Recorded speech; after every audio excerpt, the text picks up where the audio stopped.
New ইয়র্কের জ্যাকসনের থেকে আপনাদের সঙ্গে আছে আমি খালেদ মহিউদ্দিন। 24শে জুলাইয়ের আন্দোলন ধরে পতন হয়েছে আওয়ামী লীগ সরকারের। সেই জুলাইয়ের 1 বছর পার হয়ে গেল, এসে গেছে 2025 সালের জুলাই, কিন্তু আন্দোলনের সেই ঐক্য আর নেই। সেই ঐক্যের পরিবর্তে নানা কারণে নানা মতের এবং নানা পথের বিভেদ রেখা আমরা দেখতে পাচ্ছি। সেই বিভেদ কখনো কখনো মারামারি কাটাকাটির পর্যায়েও যাচ্ছে। সেসব নিয়ে কথা বলার জন্য আমাদের সঙ্গে রয়েছেন সুপ্রিম কোর্টের সিনিয়র আইনজীবী ব্যারিস্টার রুহুল কুদ্দুস কাজল। ব্যারিস্টার রুহুল কুদ্দুস কাজল, আপনাকে আমাদের অনুষ্ঠানে স্বাগত জানাই। অনেক ধন্যবাদ, আপনি সময় করে আমাদের সাথে যুক্ত হয়েছেন। আমাদের সাথে আরও রয়েছেন জাতীয় নাগরিক পার্টি এনসিপির মুখ্য সমন্বয়ক জনাব নাসিরউদ্দিন পাটোয়ারি। জনাব নাসিরউদ্দিন পাটোয়ারি, আপনিও আপনার ব্যস্ততার মাঝে আমাদের সময় দিয়েছেন, সেজন্য আমাদের ধন্যবাদ জানবেন। আমরা জানি যে এনসিপি নেতৃবৃন্দ উত্তরবঙ্গ সফর রয়েছে। নাসিরউদ্দিন পাটোয়ারি এই মুহূর্তে পঞ্চগড়ে রয়েছেন। পঞ্চগড় থেকে আমাদের সাথে যুক্ত হওয়ার জন্য নাসিরউদ্দিন পাটোয়ারি, আপনাকেও অনেক অনেক ধন্যবাদ। আমি ব্যারিস্টার রুহুল কুদ্দুস কাজলের কাছে একটু যেতে চাই। রুহুল কুদ্দুস কাজল, আপনার এখনকার পরিচয়, আপনি একজন সিনিয়র অ্যাডভোকেট। আপনার এখনকার পরিচয়ের মধ্যে একটি বড় পরিচয়, আপনি আইনজীবীদের নেতা, কয়েকবারের নির্বাচিত সম্পাদক, যিনি বিপুল ভোটে নির্বাচিত হয়েছেন, এবং জাতীয়তাবাদী আইনজীবীদের মধ্যে, মানে বিএনপির আইনজীবীদের মধ্যে আপনি নেতৃত্ব স্থানে রয়েছেন। যদিও আপনার এই মুহূর্তে বিএনপির কোনো পদবি আপনি ধারণ করছেন না, কিন্তু ছাত্রজীবন থেকে শুরু করে আজ পর্যন্ত আপনি বিএনপির রাজনীতিকেই আসলে অনুসরণ করেন, ধারণ করেন এবং সমর্থনও করেন। তো সিনিয়র অ্যাডভোকেট রুহুল কুদ্দুস কাজল এবং বিএনপির একজন, আমি যদি ধরে নিতে পারি যে সমর্থক বা কর্মী বা নেতা, আমি যেভাবে বলি না কেন, যদি বলি, আমার প্রশ্ন, বিএনপিকে মানুষ আসলে কেন ভোট দিবে? বিএনপি কি করেছে এমন যে বিএনপিকে মানুষের ভোট দিতে হবে? আপনি যখন আমাকে এই প্রশ্নটি করলেন, আমি যদি পাল্টা প্রশ্ন করি, বিএনপিকে কেন ভোট দিবে না, আপনি তাহলে কি বলবেন? আমাকে উত্তর দিতে বলছেন? আমার উত্তর দিতে বললে আমি উত্তর দিতে পারি। আমি আপনাকে উত্তর দিতে বলি এই কারণে, বিএনপিকে ভোট দিবে এই কারণে যে বিগত 16 বছর 17 বছরের দীর্ঘ সংগ্রাম, অত্যাচার, নির্যাতনের মধ্য দিয়ে ফ্যাসিবাদ মুক্ত হওয়ার পরে বাংলাদেশের মানুষ যখন গণতন্ত্রের পথে উত্তরণের জন্য রয়েছে এবং তারা মুখিয়ে রয়েছে, তেমন একটি সময় বাংলাদেশে এমন একটি সরকার ব্যবস্থা চাই, এমন একটি রাষ্ট্র ব্যবস্থা চাই, এবং যারা সরকার এবং রাষ্ট্র ব্যবস্থা পরিচালনা করবেন তারা জনগণের সরকার হবেন। এবং জনগণের সরকার হওয়ার জন্য আমাদের খুব বোদ্ধা হওয়ার দরকার নেই, তেমন রাষ্ট্রবিজ্ঞানী হওয়ার দরকার নেই। জনগণের সরকার পরিচালনা করার জন্য এমন একটি সরকার ব্যবস্থা হওয়া দরকার যেটি বিগত ফ্যাসিবাদের আমলে শেখ হাসিনা সরকার করেছিল তার কোনোটি তারা করবে না।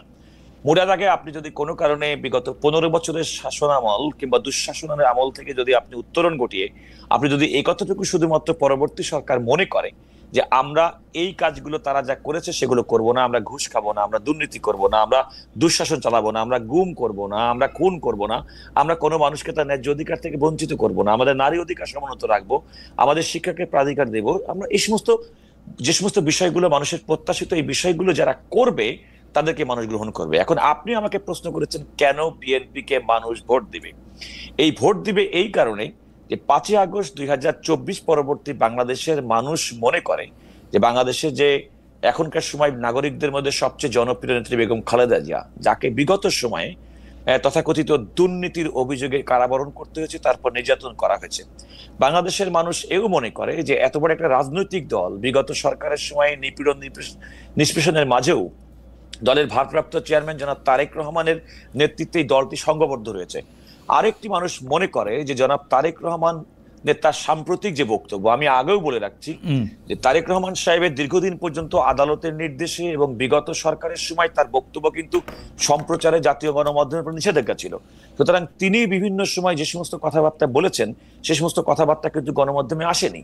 5ই আগস্টের পরে তাও তার বক্তব্য গণমাধ্যমে প্রকাশের ক্ষেত্রে কিন্তু প্রচারের ক্ষেত্রে নিষেধাজ্ঞা ছিল আদালতের যে মামলা ছিল, যে মামলা নির্দেশের কারণে তার কথা সম্প্রচার করা সম্ভব হতো না, সেই মামলাটি নিষ্পত্তি হওয়ার পরে এখন সমস্ত মিডিয়া জনাব তারেক রহমানের বক্তব্য, স্পষ্ট বক্তব্য শুনতে পাচ্ছেন, এবং তিনি কি বলতে চাচ্ছেন তার প্রত্যেকটি কথা মানুষ অনুধাবন করছেন, এবং তারা মনে করছেন যে বিগত দিনে বিএনপি ঘোষিত, অর্থাৎ বিগত শেখ হাসিনার আমলে বিএনপি ঘোষিত 31 দফা যেটা দিয়েছিল এবং যার মাধ্যমে আগামী দিনের বাংলাদেশের সংস্কার, আমাদের রাষ্ট্র ব্যবস্থা পরিচালনা, শিক্ষা, সংস্কৃতি, আমাদের জীবনমান সমস্ত কিছু তার একটা সনদ বলে বিএনপি মনে করে, সেরকম একটি জিনিসের প্রতি মানুষের আস্থা এসেছে। আরেকটি আপনি খেয়াল করে দেখবেন, সেটি হচ্ছে যে এই যে 31 দফা এবং তার পরিপ্রেক্ষিতে পরবর্তীতে বর্তমান অন্তর্বর্তীকালীন সরকার কর্তৃক প্রণীত সংস্কার কমিশনে বিএনপির যে সক্রিয় অংশগ্রহণ এবং বিভিন্ন ক্ষেত্রে বিএনপির যে পার্টিসিপেশন, তার এনগেজমেন্ট সাধারণ মানুষের সঙ্গে, সাধারণ নাগরিকদের সঙ্গে, সবকিছুর মধ্যে আমি মনে করি মানুষের মধ্যে আস্থা জন্মাচ্ছে যে আগামী দিনে তারা যে স্বপ্নের বাংলাদেশ দেখতে চায় সেই বাংলাদেশটি উপহার দেওয়ার জন্য বিএনপি নিজেদেরকে গড়ে তুলেছে কিংবা তুলছে। এখন সেটা বিএনপি কতটুকু সেটা গড়ে তুলেছে কিংবা তার কতটুকু সার্থকতা এসেছে সেটা তো আপনার বিরোধী দলের থেকে ক্ষমতার বাইরে থাকলে তো সম্ভব না।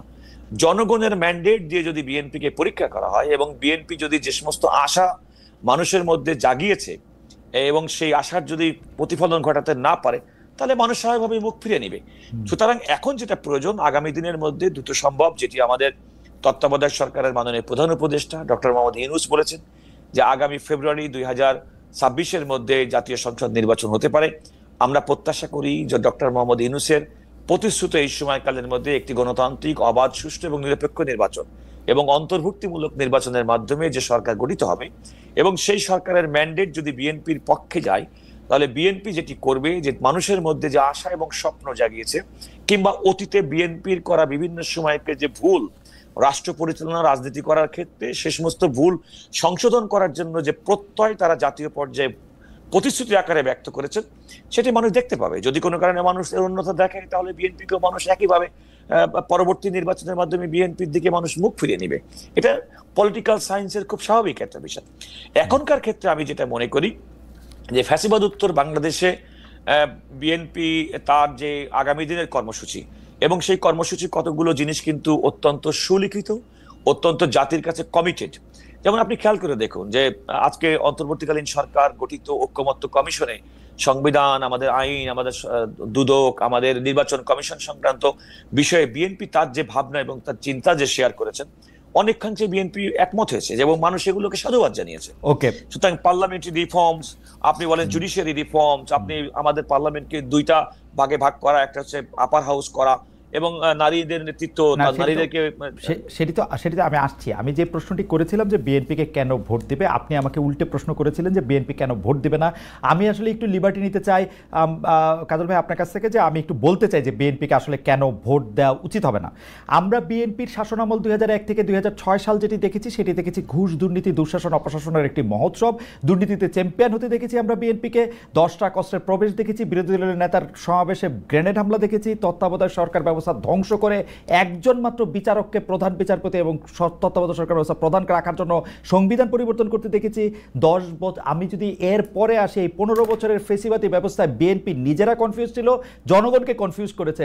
আমি 2018 সালের ইলেকশনটাই সময় নাই, শুধু চট করে একটু বলি, 2018 সালের নির্বাচনটার মধ্যে এই নির্বাচন আনুষ্ঠানিকভাবে বর্জন করা হয়ই নাই। সেই নির্বাচনে কারচুপি সম্পূর্ণভাবে নিশ্চিত হওয়ার পর বিএনপি তার সংসদ সদস্য 6 জন বা 5 জনকে শপথ নিতে পাঠিয়েছে এবং মহিলা সদস্য আসলে কোটাটাও নিয়েছে। তারেক সাহেবের কথা যদি বলি, আমরা দেখেছি তারেক সাহেব এই সময়ের মধ্যে সবচেয়ে ভালো ভালো কথাগুলি বলতেছেন, সে কথা সত্য, কিন্তু তার কথা যে কেউ শুনতেছেন না সেটি হচ্ছে যে তারেক সাহেবের দলের লোকেরাই তার কথা শুনতেছেন না। সেই জন্য চাঁদাবাজির থেকে শুরু করে বিভিন্ন সন্ত্রাস, থানাঘেরাও এগুলি কিন্তু চলতেছে এবং তারেক সাহেবকেই বারবার বলতে হচ্ছে এই নির্বাচন খুব কঠিন হবে এবং এই তৃণমূল কিন্তু আসলে বিএনপির কেন্দ্রীভূত না। এই হচ্ছে আমার মানে 1 মিনিটে ঊর্ধ্বশ্বাসে আমি যতটুকু বলতে পারলাম বললাম। আমি যদি কোনো কারণে আপনার প্রত্যেকটা কথা জবাব দিতে চাই, প্রথম কথা হচ্ছে 21শে আগস্ট গ্রেনেড হত্যা মামলা, 10টা কষ্টের মামলা, সেগুলো নিষ্পত্তিকৃত বিষয়। ইতিমধ্যে দেশের সর্বোচ্চ আদালত সেই মামলায় অভিযোগ থেকে আসামিদেরকে খালাস প্রদান করেছেন। আসামির কথা বলতে চাই না, সরকারের ব্যর্থতা। আমি আসামির কথা বলতে চাই না, সরকারের ব্যর্থতা। আমি এটাকে আপনি জুডিশিয়ারি সেটেলড একটা ম্যাটার আমি মনে করি না সেটার আপনি অভিযোগ আকারে সেটা বলতে পারবেন। আমি সে কারণেই বলেছিলাম যে বিএনপির সময়কে, অতীতের বিএনপির দুর্নীতির যে বিষয় সেটা আমি বলেছিলাম যে অতীতে বিএনপির যদি ভুল থেকে থাকে সেই ভুল থেকে সংশোধন করে বিএনপির ভারপ্রাপ্ত চেয়ারম্যান জনাব তারেক রহমান বাংলাদেশের মানুষের প্রতি যে কমিটমেন্ট, বিশ্ববাসীর পাশে যে কমিটমেন্ট, আপনি যে সমস্ত বিষয়গুলো বলবেন সেগুলো অতীতের বিষয়। তো সেই কমিটমেন্টের পরে মানুষ কতটুকু আস্থা রাখছে আপনি একটু খেয়াল করে দেখুন।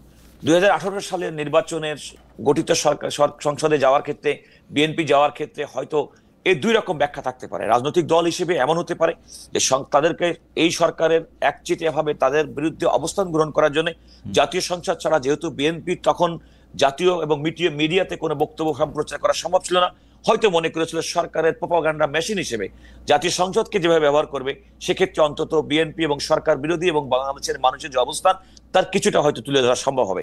এরকম একটি স্ট্র্যাটেজি থেকে, দলের অভ্যন্তর থেকে অনেক সময় আমরা শুনেছি, এরকম একটা পলিসি থেকে শুনেছি। হ্যাঁ, সময়ের পরিপ্রেক্ষিতে সে সমস্ত বিষয়গুলো পরবর্তীতে চুলচেরা বিশ্লেষণে কোনটা সঠিক, কোনটা ভুল হতে পারে। একটা রাজনৈতিক দলে আমি বলি আমাকে একটি রাজনৈতিক দল তার দীর্ঘ পথ পরিক্রমায় অনেক কিছু ভুল করতে পারে, আবার সংশোধনও করবে।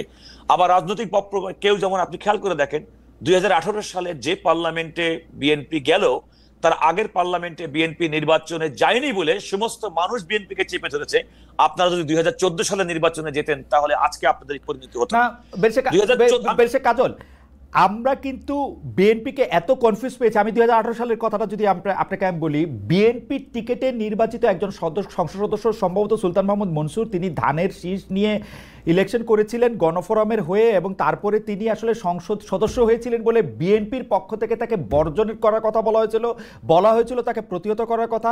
আমিও আমার টক শোতে ডেকে জনাব সুলতান মাহমুদ মনসুরকে অনেক রকম অপ্রীতিকর প্রশ্নের মুখোমুখি করেছিলাম। তার ঠিক একদিন পরে বিএনপির 5 জন সদস্য গিয়ে আবার সেখানে জয়েন করলো, এবং তার মধ্যে আবার মহাসচিবকে বলা হলো যে আপনি আবার জয়েন করবেন না। এর কোনোটাই কিন্তু একটা সাথে আরেকটা যায় না। কিন্তু আমি এটা নিয়ে বিস্তারিত কথা বলতে চাই না। জি আপনি যেগুলো বলেন সেগুলো তো হচ্ছে ম্যাটার অফ ফ্যাক্ট, কিন্তু আমি বলছি একটা রাজনৈতিক দলের অভ্যন্তরীণ যে স্ট্র্যাটেজি, সেই স্ট্র্যাটেজিকে আপনি নৈর্ব্যক্তিক ভাবে বাইরে থেকে দেখে আপনি বিশ্লেষণ করতেই পারেন। কিন্তু আমি আপনাকে এটুকু বলি, আপনার নিশ্চয়ই মনে আছে 2014 সালের নির্বাচনে বিএনপি না যাওয়ার কারণে আমাদের অনেক সুশীল সমাজ, নানা রকমের মানুষ মনে করেছে বিএনপি নির্বাচনে যাওয়া দরকার ছিল। বিএনপির যে নির্বাচনে না যাওয়ার সিদ্ধান্ত সঠিক ছিল সেটি প্রমাণিত হয়েছে 2018 সালের নির্বাচনে। বিএনপির যে নির্বাচনে না যাওয়ার সিদ্ধান্ত সঠিক ছিল সেটি 2024 সালের জানুয়ারি মাসের নির্বাচনে ছিল। আমি আমাকে একটু শেষ করতে দেন এই কথা বলার জন্য, যে আপনি অতীতমুখিতা ছেড়ে বিএনপি এখন আগামীর দিকে এগিয়ে যাচ্ছে। আমি যে কথা বললাম, অতীতের বিশ্লেষণ করলে যদি আপনি বিবেচনা করেন, বিএনপি তো অন্তত 10টা জায়গার মধ্যে হয়তো 8টা জায়গায় মার্ক পেতে পারে, কোন কোন জায়গায় 2 মার্ক কম পেতে পারে। আপনি যদি আওয়ামী লীগের পুরাটা টেনুর ধরেন, আপনি কি আওয়ামী লীগকে কোনো একটা কারণে ইন্ডেক্সে বলেন, আমি আওয়ামী লীগ হিসাবে আনতেছি না, কিন্তু আওয়ামী লীগ কিন্তু কাজল ভাই, এটা আমার এই পর্যায়ে শেষ কথা, আমি একটু এর সাথে কথা বলবো। কিন্তু আওয়ামী লীগ যে 15 বছর এরকম ফেসিস্ট হয়ে উঠতে পারছে, এর জন্য আমি বিএনপিকে দায়ী করি। এটা নিয়ে আমি আপনার সাথে পরে কথা বলবো।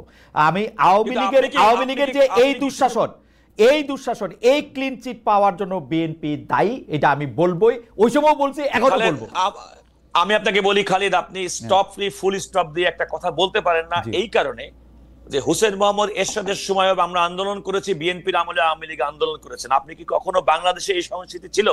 ইলিয়াস আলী, চৌধুরী আলমের মতো মানুষ, আজকে প্রায় 1200-র বেশি মানুষ তারা নিখোঁজ, তারা গুম হয়ে গেছে। আপনি কি কল্পনা করতে পারেন ব্যারিস্টার আরমান, আজমি, আমাদের সালাউদ্দিন আহমেদের মতো লোকজন দিনের পর দিন গুম থেকেছে? আপনি কি কল্পনা করতে পারেন?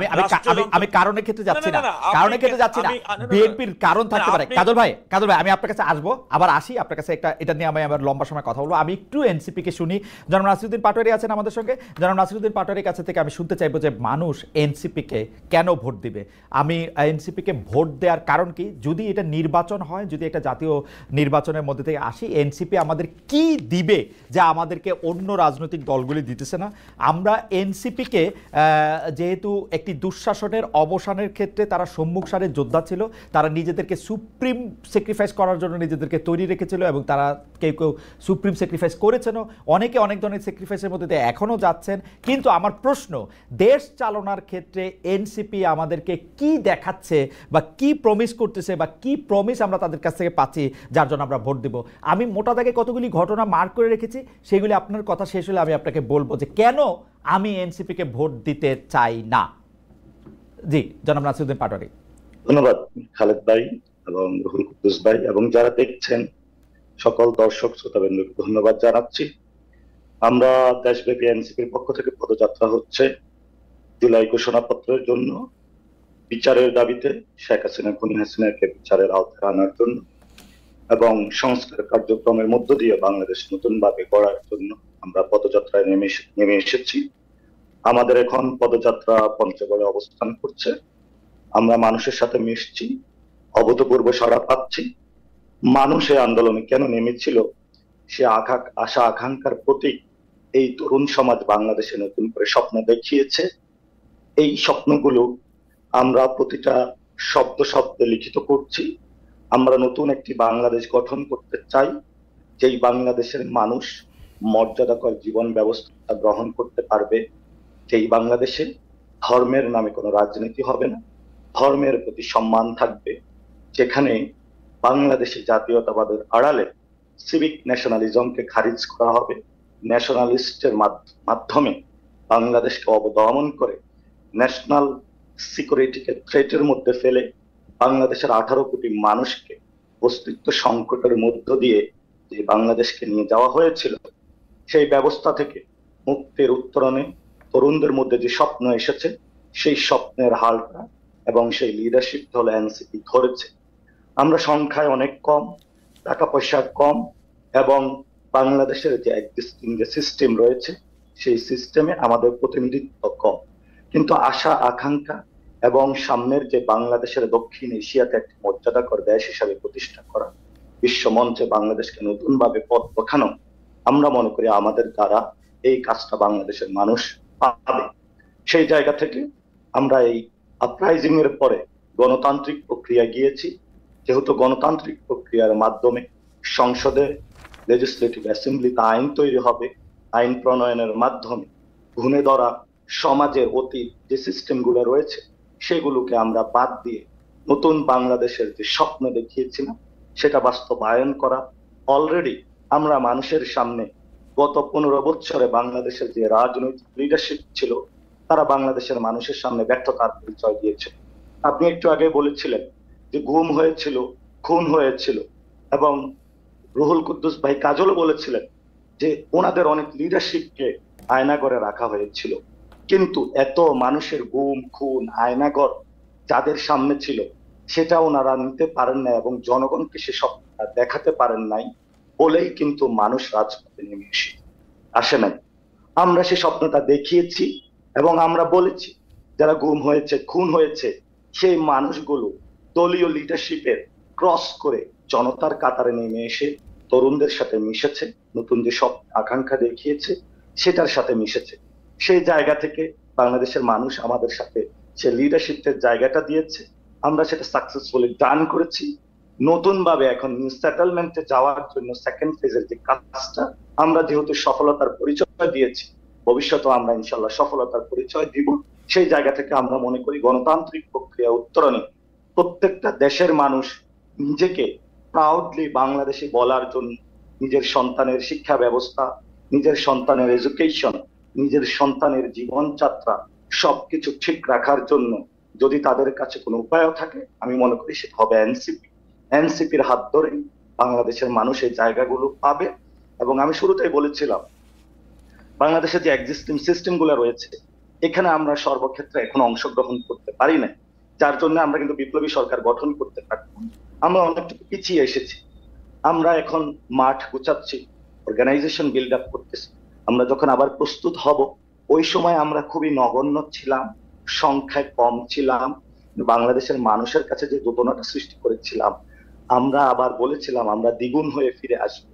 এই দ্বিগুণ হয়ে যখন আমরা ফিরে আসবো পুরো বাংলাদেশে আমরা স্কুল কমিটি থেকে মসজিদ জায়গা থেকে প্রেসিডেন্ট হাউস পর্যন্ত এনসিপির প্রত্যেকটি জায়গায় পদচারণা থাকবে এবং এই গণতান্ত্রিক আমাদের হাত ধরেই বাংলাদেশে উত্তরণ ঘটবে।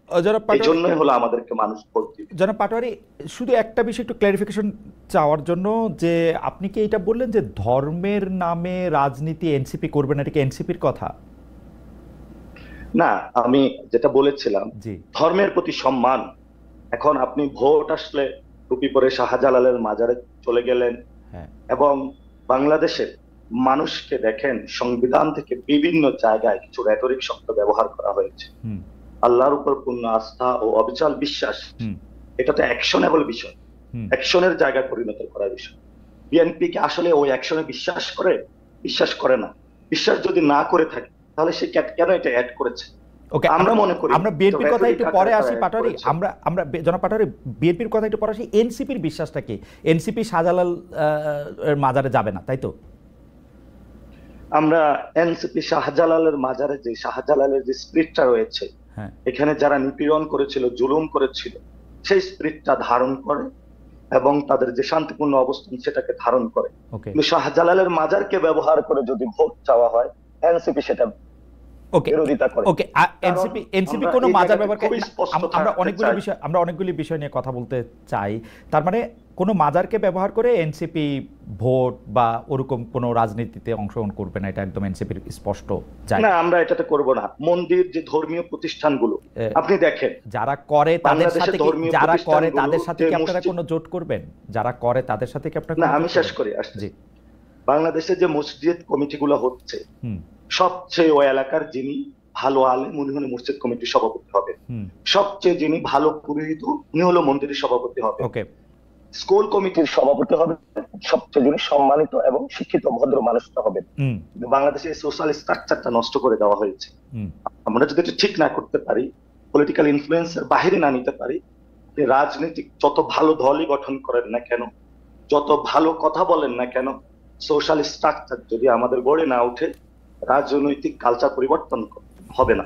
যারা করেন যে প্রশ্ন যারা করেন তাদের সাথে আমাদের জোট হবে কিনা? দেখুন, আমরা কিন্তু লিড দিতে চাচ্ছি, আমরা সবার মধ্যে সেই সংস্কৃতি তৈরি করতে চাচ্ছি যাতে এই বিষয়গুলো না হয়। যারা আমাদের সাথে আসবে তাদেরকে এই বিষয়গুলো মেনে আসতে হবে। এবং আমরা চাই বাংলাদেশের সামাজিক যে প্রতিষ্ঠানগুলো রয়েছে, প্রতিষ্ঠানের প্রতিনিধিত্বদের কাছে ফিরিয়ে দিতে হবে। ধর্মের জায়গায় বিভিন্ন মানুষের যে আবেগ স্পৃহার জায়গা আছে সেটাকে সম্মান করতে হবে। ধর্মের নামে ধর্মকে ব্যবহার করা যাবে না। এবং এই আন্দোলনে আপনারা দেখেছেন যারা মাদ্রাসার ছাত্র তারা কিন্তু আমাদের সাথে সংহতি জানিয়েছিল, আন্দোলনে এসেছিল, ঠিক আছে।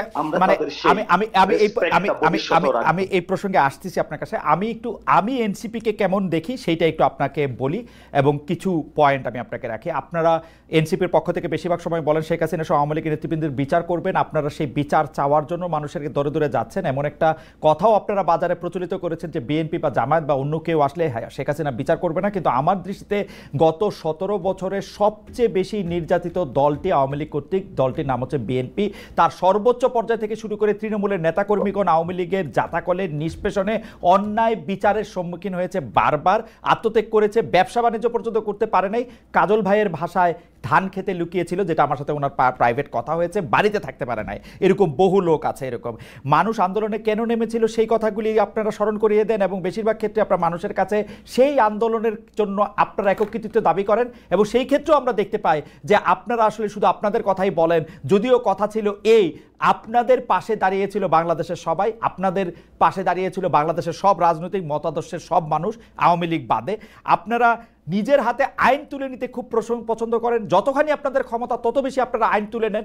আমি বিভিন্নভাবে বিভিন্ন ঘটনা আমি আপনাদের বলতে পারি এবং কেউ যদি এটা আপনাদেরকে ধরায় দেয় তখন আপনারা আবার সেটাকে নিয়ে ট্রোল করেন, সেটাকে নিয়ে বাজে কথা বলেন। আমি দুইটা প্রসঙ্গ খালি আপনাকে ধরায় দেই। একটা হচ্ছে যে আপনারা থানা থেকে মুসলেখা দিয়ে লোক ছড়ায় নিয়ে আসছে আপনাদের বড় নেতা জনাব হান্নান মাসুদ। কয়েকদিন আগে মাত্র আপনাদের আরেকজন বড় নেতা জনাব আরিফ সোহেল উনি লিখেছেন পটিয়া থানা মাটির সাথে মিশায় দেওয়া হবে। আমরা এনসিপির ক্ষেত্রে আমরা দেখি যে গণতন্ত্রের প্রতি আপনাদের ন্যূনতম আস্থা নেই। গণতন্ত্রের প্রতি আপনাদের আস্থা নেই বলে আপনারা বিভিন্ন বাহানায় নির্বাচন পিছাইতে চান, কাল্পনিক এক ধরনের জনপ্রিয়তা পপুলারিটির কথা বলেন। হ্যাঁ, নির্বাচন পিছাইতে চান না বলে আপনাদের যে দাবি সেই দাবিকে জাস্টিফাই করার জন্য আপনারা আবার অন্য নানা রকম কথাবার্তা বলেন এবং এনসিপি নিয়ে আপনারা ধর্মের কথা বলেন। আপনার কথা বললেন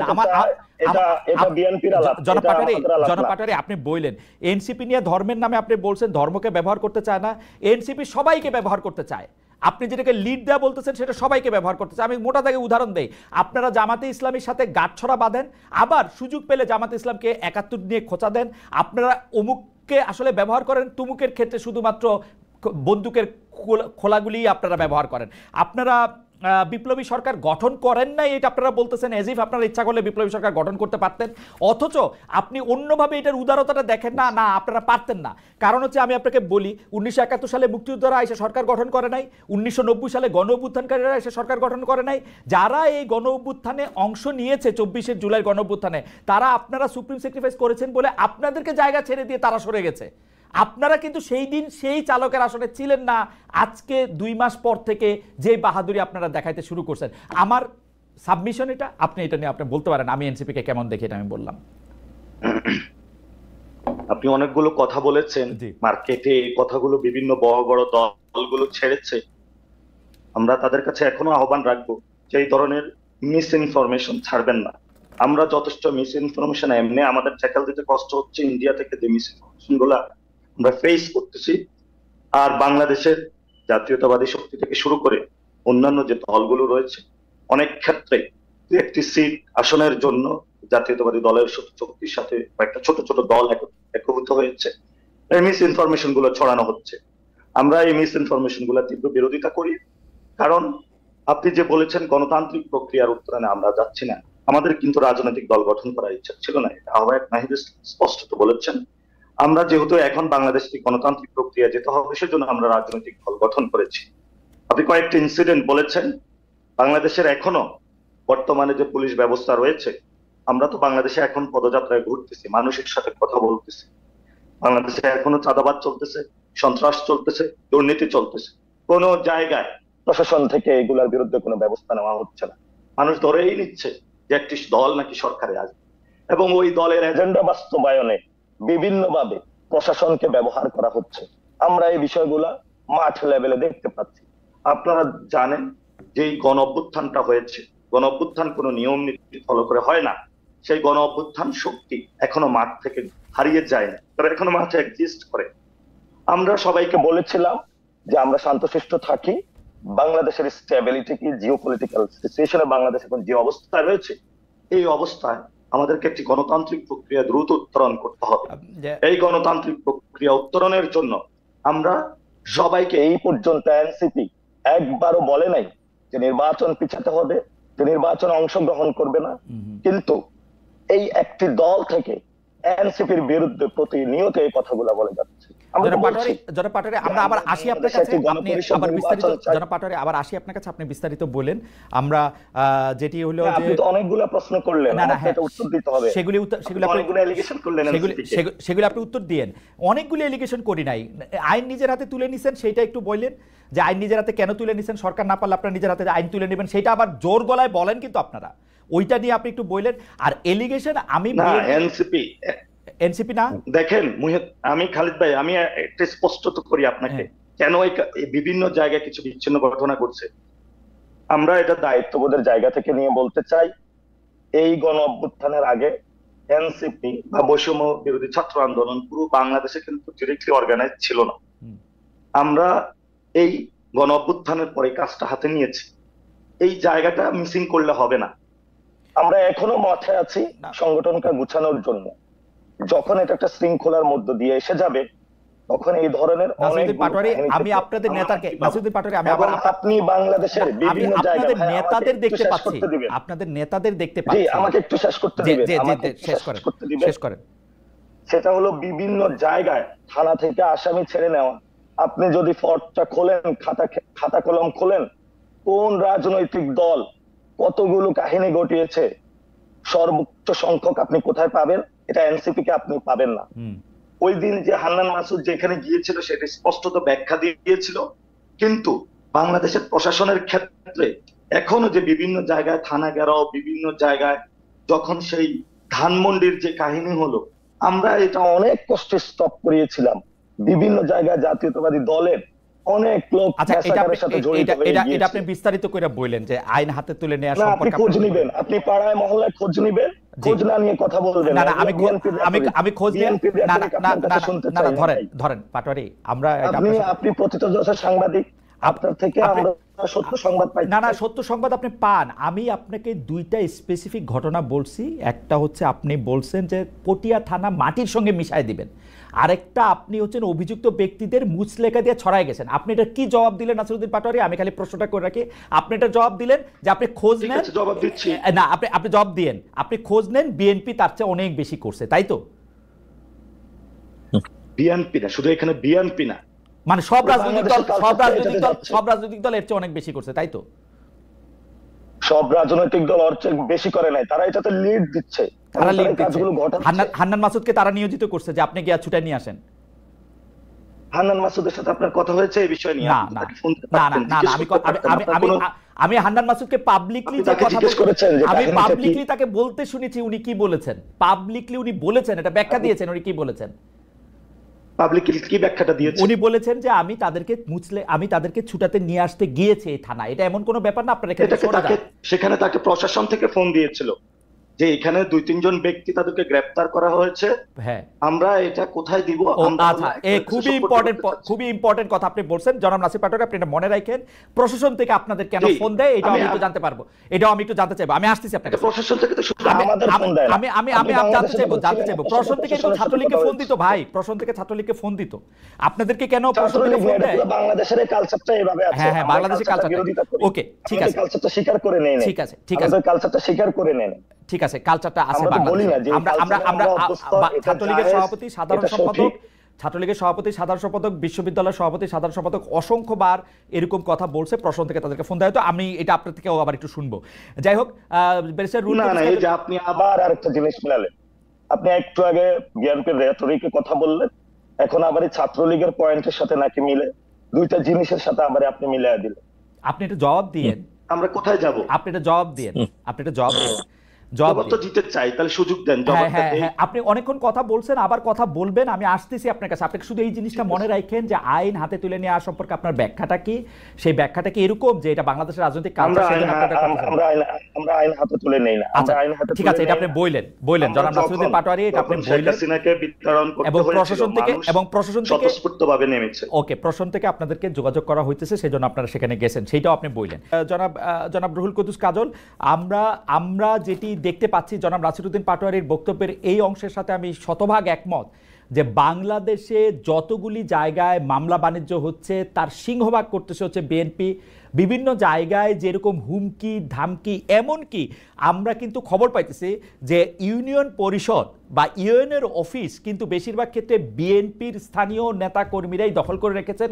কোনো একটি জায়গায় যদি কাউকে কোনো সরকারি কাজের মধ্যে সম্পৃক্ত না করা হয়, কাউ বলতে বিএনপির কাউকে যদি সম্পৃক্ত না করা হয়, সেই কাজ করাই মুশকিল হয়ে গেছে এখন।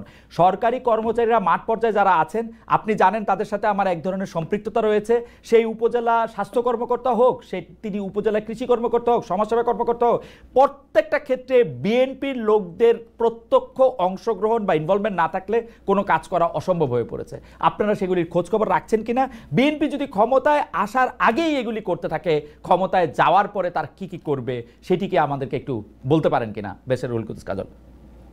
দেখুন, আপনি যে কথাটি বললেন সে কথাটি একেবারে অমূলক, সে কথা তো বলার কোনো সুযোগ নেই। কারণ আপনি খেয়াল করে দেখবেন যে 5ই আগস্টের পরে বিএনপির যে সমস্ত নেতা কর্মী দলীয় শৃঙ্খলা বলেন, দেশের আইনের প্রতি তোয়াক্কা করে নাই এমন ব্যক্তিদের বিরুদ্ধে তো সাংগঠনিক ব্যবস্থা গ্রহণ করেছে।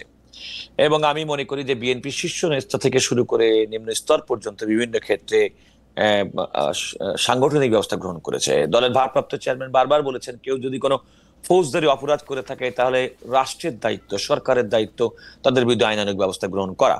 তো বিএনপি ধরেন প্রায় 3000-এর বেশি সংখ্যক মানুষের বিরুদ্ধে তাকে শোকজ করে শাস্তিমূলক ব্যবস্থা গ্রহণ করেছে।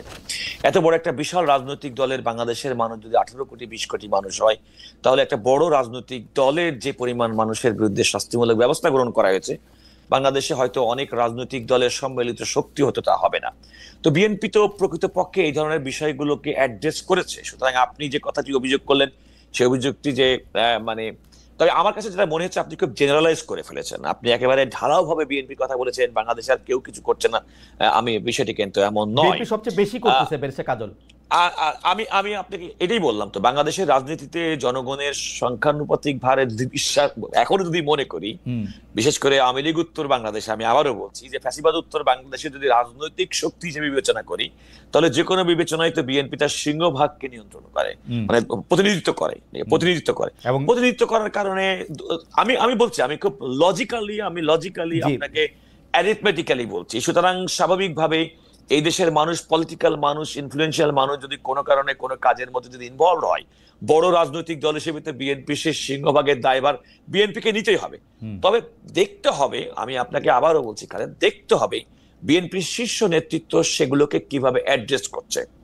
বিএনপি কি এগুলোকে বিএনপি শীর্ষ নেতৃত্ব কিভাবে অ্যাড্রেস করতেছে বেরসে কাজল খেয়াল করেন। শীর্ষ নেতৃত্ব তো আর স্থানে স্থানে চাঁদাবাজি করতে যাবে না, শীর্ষ নেতৃত্ব তো আর কারো গলায় পাড়া দিয়ে তার থেকে টাকা দিবে না। শীর্ষ নেতৃত্ব যেটা করবে সেটা হলো যে আইন শৃঙ্খলাকে নিয়ন্ত্রণ করবে, সুপ্রিম কোর্টে নিয়ন্ত্রণ করবে, তার নামের সকল মামলা প্রত্যাহার করে নেবে। শীর্ষ নেতৃত্ব যেটা চাইবে যেইভাবে সরকারকে একটা নির্বাচনের দিকে হোক বা এই প্রশাসনিক ব্যবস্থার মধ্যে থেকে সবগুলি কি পজিশনে বসানো হোক সেটা নিয়ন্ত্রণ করা, বিএনপি সেটা করতেছে। সচিবরা যেহেতু আমি তাদের সাথে একটু সম্পৃক্ত, আমি জানি তারা পরিচয় দেয়, ভাই আমি বিএনপি রাজনীতি করছি, আমি ছাত্রদলের রাজনীতি করছি, আমি শিওর, আমি এই কথা বারবার বিএনপি নেতৃবৃন্দ পারলে পারি। ব্যারিস্টার কাজল আপনার কাছেও নিশ্চয়ই তদবির আসে উমুক যে ভাই আমি ছাত্রদল করছি, আমাকে একটু এই পোস্টিংটা ভালো করে দিয়ে দিতে বলেন। প্রশাসনের প্রত্যেকটা জায়গায় বিএনপির লোক, পুলিশের প্রত্যেকটা জায়গায় বিএনপির লোক। সরকার কিন্তু এখন প্রশাসন এবং পুলিশের কাছে অসহায়, কারণ প্রত্যেকটা কি পজিশনে এখন বিএনপির লোক। না আমি আপনাকে যে কথা বলছি, আপনি যেটা ক্ষমতায় আসার আগে আপনি যেটা আমাকে বললেন, আমার কাছে তদবিরের জন্য আমি ভেরি ফেয়ার মানুষ, আমার কাছে যেহেতু কোনো রাষ্ট্রীয় কোনো দায় দায়িত্ব আমার মধ্যে নেই, যেটা আমার ডোমেনের মধ্যে নাই, আমি সেটার ব্যাপারে কোন রকম কথা বলি না। Everyone knows me. আমি খালেদ, আমার মনে অন্য যে কোনো চেয়ে আপনি আমাকে খুব কাছ থেকে দেখেছেন। আমি ট্রু টু মাই প্রফেশন, অন্য যে কোনো চেয়ে আপনি আমাকে খুব কাছ থেকে দেখেছেন। আমি true to my profession, I am true to my profession. সেটা আমি দেখছি, আমি আপনাকে একটা নাম বললাম সেজন্য আমি আপনাকে সে কথা আমি বলছি। দেখেন, আমি অনেক সময় ফান করে আমার আইনজীবী জুনিয়রদের সামনে আমার চেম্বারে বসে বলি যে আমি খুব চেষ্টা করছি 5ই আগস্টের পরে একজন বিএনপি ছাড়া অন্য কোনো মানুষ আমার সঙ্গে সাক্ষাৎ করুক। দুর্ভাগ্যজনকভাবে আমি কাউকে পাচ্ছি না। এবং অনেক মানুষকে আমি ফান করে বলি আমার খুব খুশি হতাম যদি 5ই আগস্ট 2024 সালের আগে আপনার পরিচয় হতো। আমার যে কোনো মক্কেল ক্লায়েন্ট যদি আমার কাছে কোনো মামলার ইনস্ট্রাকশন দিতে আসে, পরের শব্দ বলার আগে আমি বলি আপনি থামেন, আমি বুঝতে পারছি, এরপরে আপনি পরিচয় দিবেন যে আপনি রাজনীতি করেন, আপনি বিএনপির। আমার কিন্তু আমার দুর্ভাগ্য যে আমার 5ই আগস্টের আগে হয়তো আপনার সঙ্গে পরিচয় হয়নি। এর আগে পরিচয় হলে আপনার জন্য আমার জন্য ভালো হতো। এই সমস্ত ব্যক্তিগুলো কিন্তু সুবিধাবাদী, এরা কিন্তু প্রকৃতপক্ষে বিএনপির পোড় খাওয়া নেতাকর্মী, যাদের জীবন গেছে, যারা জীবন দিয়েছে, মামলা খেয়েছে, কারাবরণ করেছে, পরিবারের সঙ্গে সংযোগ বিচ্ছিন্ন হয়েছে। এইসব মানুষগুলো কিন্তু সেরকম মানুষ না। ওই যে আপনি বললেন যে আপনি যেহেতু প্রশাসনের চাকরি করতেন, প্রশাসনের আপনার বন্ধু বান্ধব যারা হয়তো কি পজিশনে আছে, তারা নিজেদেরকে এক ধরনের জাহির করার জন্য একটা অসুস্থ প্রতিযোগিতার মধ্যে যাচ্ছেন।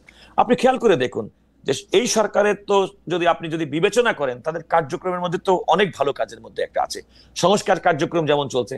আপনি এনবিআর এর মতো একটি জায়গায় আমি অত্যন্ত দুঃখিত যে সেখানে তাদের অন্যতম কার্যক্রমের বিষয়ে একটা গ্রুপ অফ পিপুল, তারা তাদের মূল উদ্দেশ্য হচ্ছে যে এটাকে কোনোভাবেই একটা গন্ডগোল বাঁধিয়ে কোনোভাবে আমি মানে আমার অজ্ঞতা ক্ষমা করবেন, আপনি আসলে বলেন তো যে বর্তমানে প্রশাসন এবং বিচার কাঠামো, বিচারালয়, এইটা আসলে বিএনপি নিয়ন্ত্রণ করতেছে না।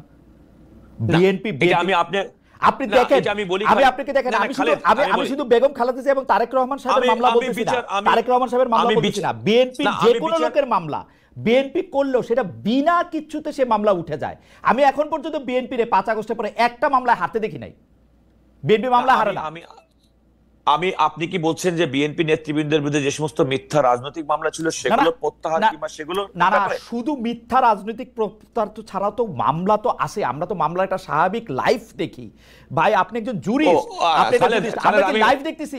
একটা মানুষ আসতেছে না কোর্টে, তার মামলা খারিজ হয়ে যাচ্ছে, তাকে খালাস দিয়ে দেওয়া হচ্ছে বেকসুর। না, এটা আমি আপনাকে এতটুকু বলতে পারি, সেটা হচ্ছে একটা বিচারিক প্রক্রিয়া। আমি আপনাকে এতটুকু বলতে পারি যে 5ই আগস্টের পরে আমাদের বর্তমানে সুপ্রিম কোর্টের যে সেট আপ, আপিল বিভাগের সেট আপ, আমি মনে করি সেটা এক্সিলেন্ট। আমি মনে করি তাদের বিচারিক কার্যক্রম, তাদের বিচারিক ক্ষমতা, তাদের সততা, তাদের ইন্টিগ্রিটি, আমার মনে হয় না যে কেউ কোনো প্রশ্ন করতে পারে। এবং আপনি যেটা বলছেন যে সেরকম যে অভিযোগ খুব ঢালাও হয়ে গেল, কারণ আমি আদালতের ক্ষেত্রে আমি একজন আইনজীবী, আমি নিজে জোর গলায় বলতে পারি, জাতির সামনে সাক্ষ্য রেখে বলতে পারি, 5ই আগস্ট পূর্ববর্তী আইনজীবী, পেশাজীবী হিসেবে আমার যে অবস্থান ছিল 5ই আগস্টের পরে আমার কোনো পরিবর্তন হয়নি। আমি আদালতের কাছে যেভাবে আমি নিজেকে উপস্থাপন করতাম, আমার ক্লায়েন্টের কাছে আমি যত সততার সঙ্গে, পেশাদারিত্বের সঙ্গে উপস্থাপন করতাম, আমি কিন্তু একইভাবে কিন্তু উপস্থাপন করি। আমি আপনাকে আরো স্পষ্ট বলি, আমি মনে করি না যে আমি শুধুমাত্র বিএনপি করার কারণে আমি কোনো সুযোগ সুবিধা গ্রহণ করার চেষ্টা করি কিংবা কোনো সুযোগ সুবিধা পাই।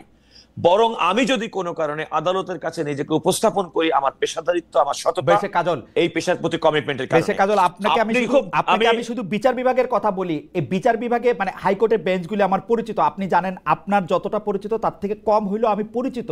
আপনি বলেন তো যে হাইকোর্টের, আমি অ্যাপিলেট ডিভিশন, উচ্চ আদালতে কথা বলা আসলে আমাদের সাজে না, তারপর আমি আপনাকে বলি যে কারণে একটা দলীয় বেঞ্চ হিসাবে গত 15 বছর বিভিন্ন রকম বদনাম ছিল, সেই বদনাম কি এখন কাটছে না বাড়ছে? আপনি শুধু আমাকে এই কথাটা বলেন।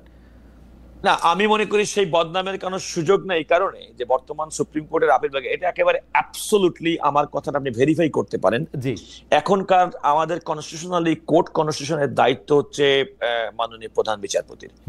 মাননীয় প্রধান বিচারপতি ইতিপূর্বে যেটা আমি দেখতাম, অনেক সময় কাউকে ব্যক্তিগতভাবে তার রাজনৈতিক পছন্দের লোক না এমন একটা নোশান তৈরি করে তাদেরকে কম গুরুত্বপূর্ণ বিচার কার্যে নিয়োজিত করা হতো। এখন কিন্তু তা না। আপনি যদি ডেইলি কজ লিস্ট দেখেন, তাহলে আমার মনে হয় যে আদালতের কার্যক্রম, বিচারিক কার্যক্রম ব্যবস্থা মানে তাদেরকে দায়িত্ব প্রদানের ক্ষেত্রে অ্যাটর্নি জেনারেল অফিস এবং public service, public prosecutor office, তারা মানে নিরপেক্ষভাবে দায়িত্ব পালন করতেছে নাকি তারা বিএনপির হয়ে কাজ করছে? না, আমি কিন্তু সেটা মনে করছি না। সত্যি কথা বলতে কি, তারা রাষ্ট্রের আইন কর্মকর্তা হিসেবে, শোনেন, কিছু কিছু একজন ব্যক্তিকে দিয়ে তো আপনি কোনো কিছু বিচার করতে পারবেন না। তবে আমরা একটা শার্প ডিফারেন্স দেখতে পারি। অ্যাটর্নি জেনারেল অফিস বিগত সময়ের জন্য যেমন সরকারের আজ্ঞাবহ, তাদের কাজটাই ছিল যে সরকারকে খুশি করা এবং বিরোধী দলকে দমন করা। বর্তমান অ্যাটর্নি জেনারেল যারা সরকারকে খুশি করতেছে না তো, বর্তমান অ্যাটর্নি জেনারেল অফিস বিএনপি কে খুশি করতেছে, সরকারকে খুশি করবে কেন? দেখুন, আমার মনে হয় বিএনপি কে এই মুহূর্তে আদালতের কাছে যে নিজের খুশি হওয়ার মতো ওরকম কোন লিটিগেশনের মধ্যে বিএনপির ওরকম দুরবস্থার মধ্যে নেই। তবে আমি মনে করি যে একটা ফেয়ার ডিফারেন্স আমি পার্সোনালি লক্ষ্য করি। কারণ আমি খালেদ আপনাকে বলি, আপনি নিশ্চয়ই আমাকে জানেন, আমি কিন্তু মোটামুটি অনেক ব্যস্ত লয়ার বলে পরিচিত, এবং এই ব্যস্ততাটা আমার আজকালের মধ্যে না। আমি বিগত প্রায় 2 যুগ মতো সময়কালের মধ্যে, গত 20 বছর আপনি ব্যস্তই ছিলেন, গত 20 বছর আমি ব্যস্ত ছিলাম।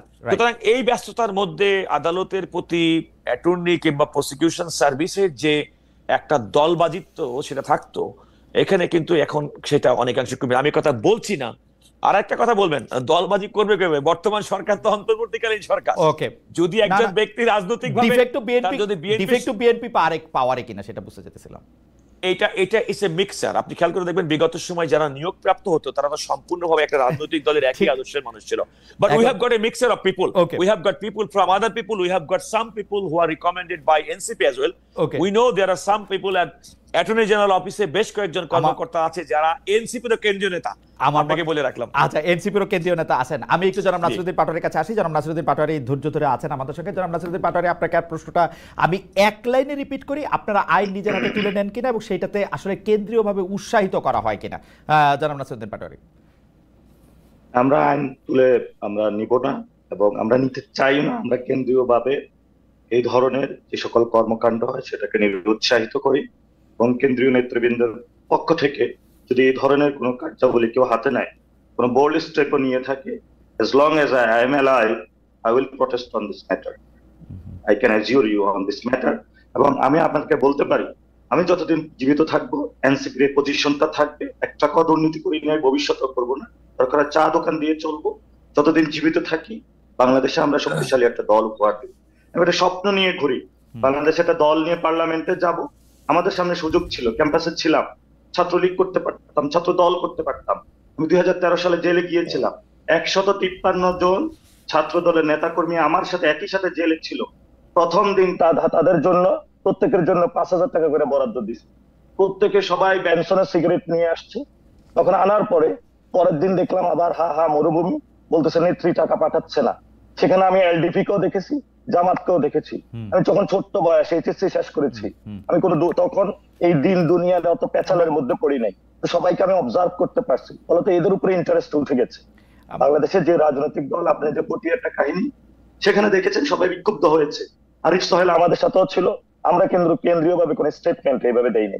আমাদের দলে যেটা হয়েছে, বিভিন্ন ধারা, বিভিন্ন ব্যক্তি, যেটা আমি নাগরিক কমিটির আহ্বায়ককালীন আমি বলেছিলাম যে এখানে পলিটিক্যাল পার্সন আছে, সিভিল সোসাইটির পার্সনরা আছে, রেভলিউশনারি পার্সন আছে।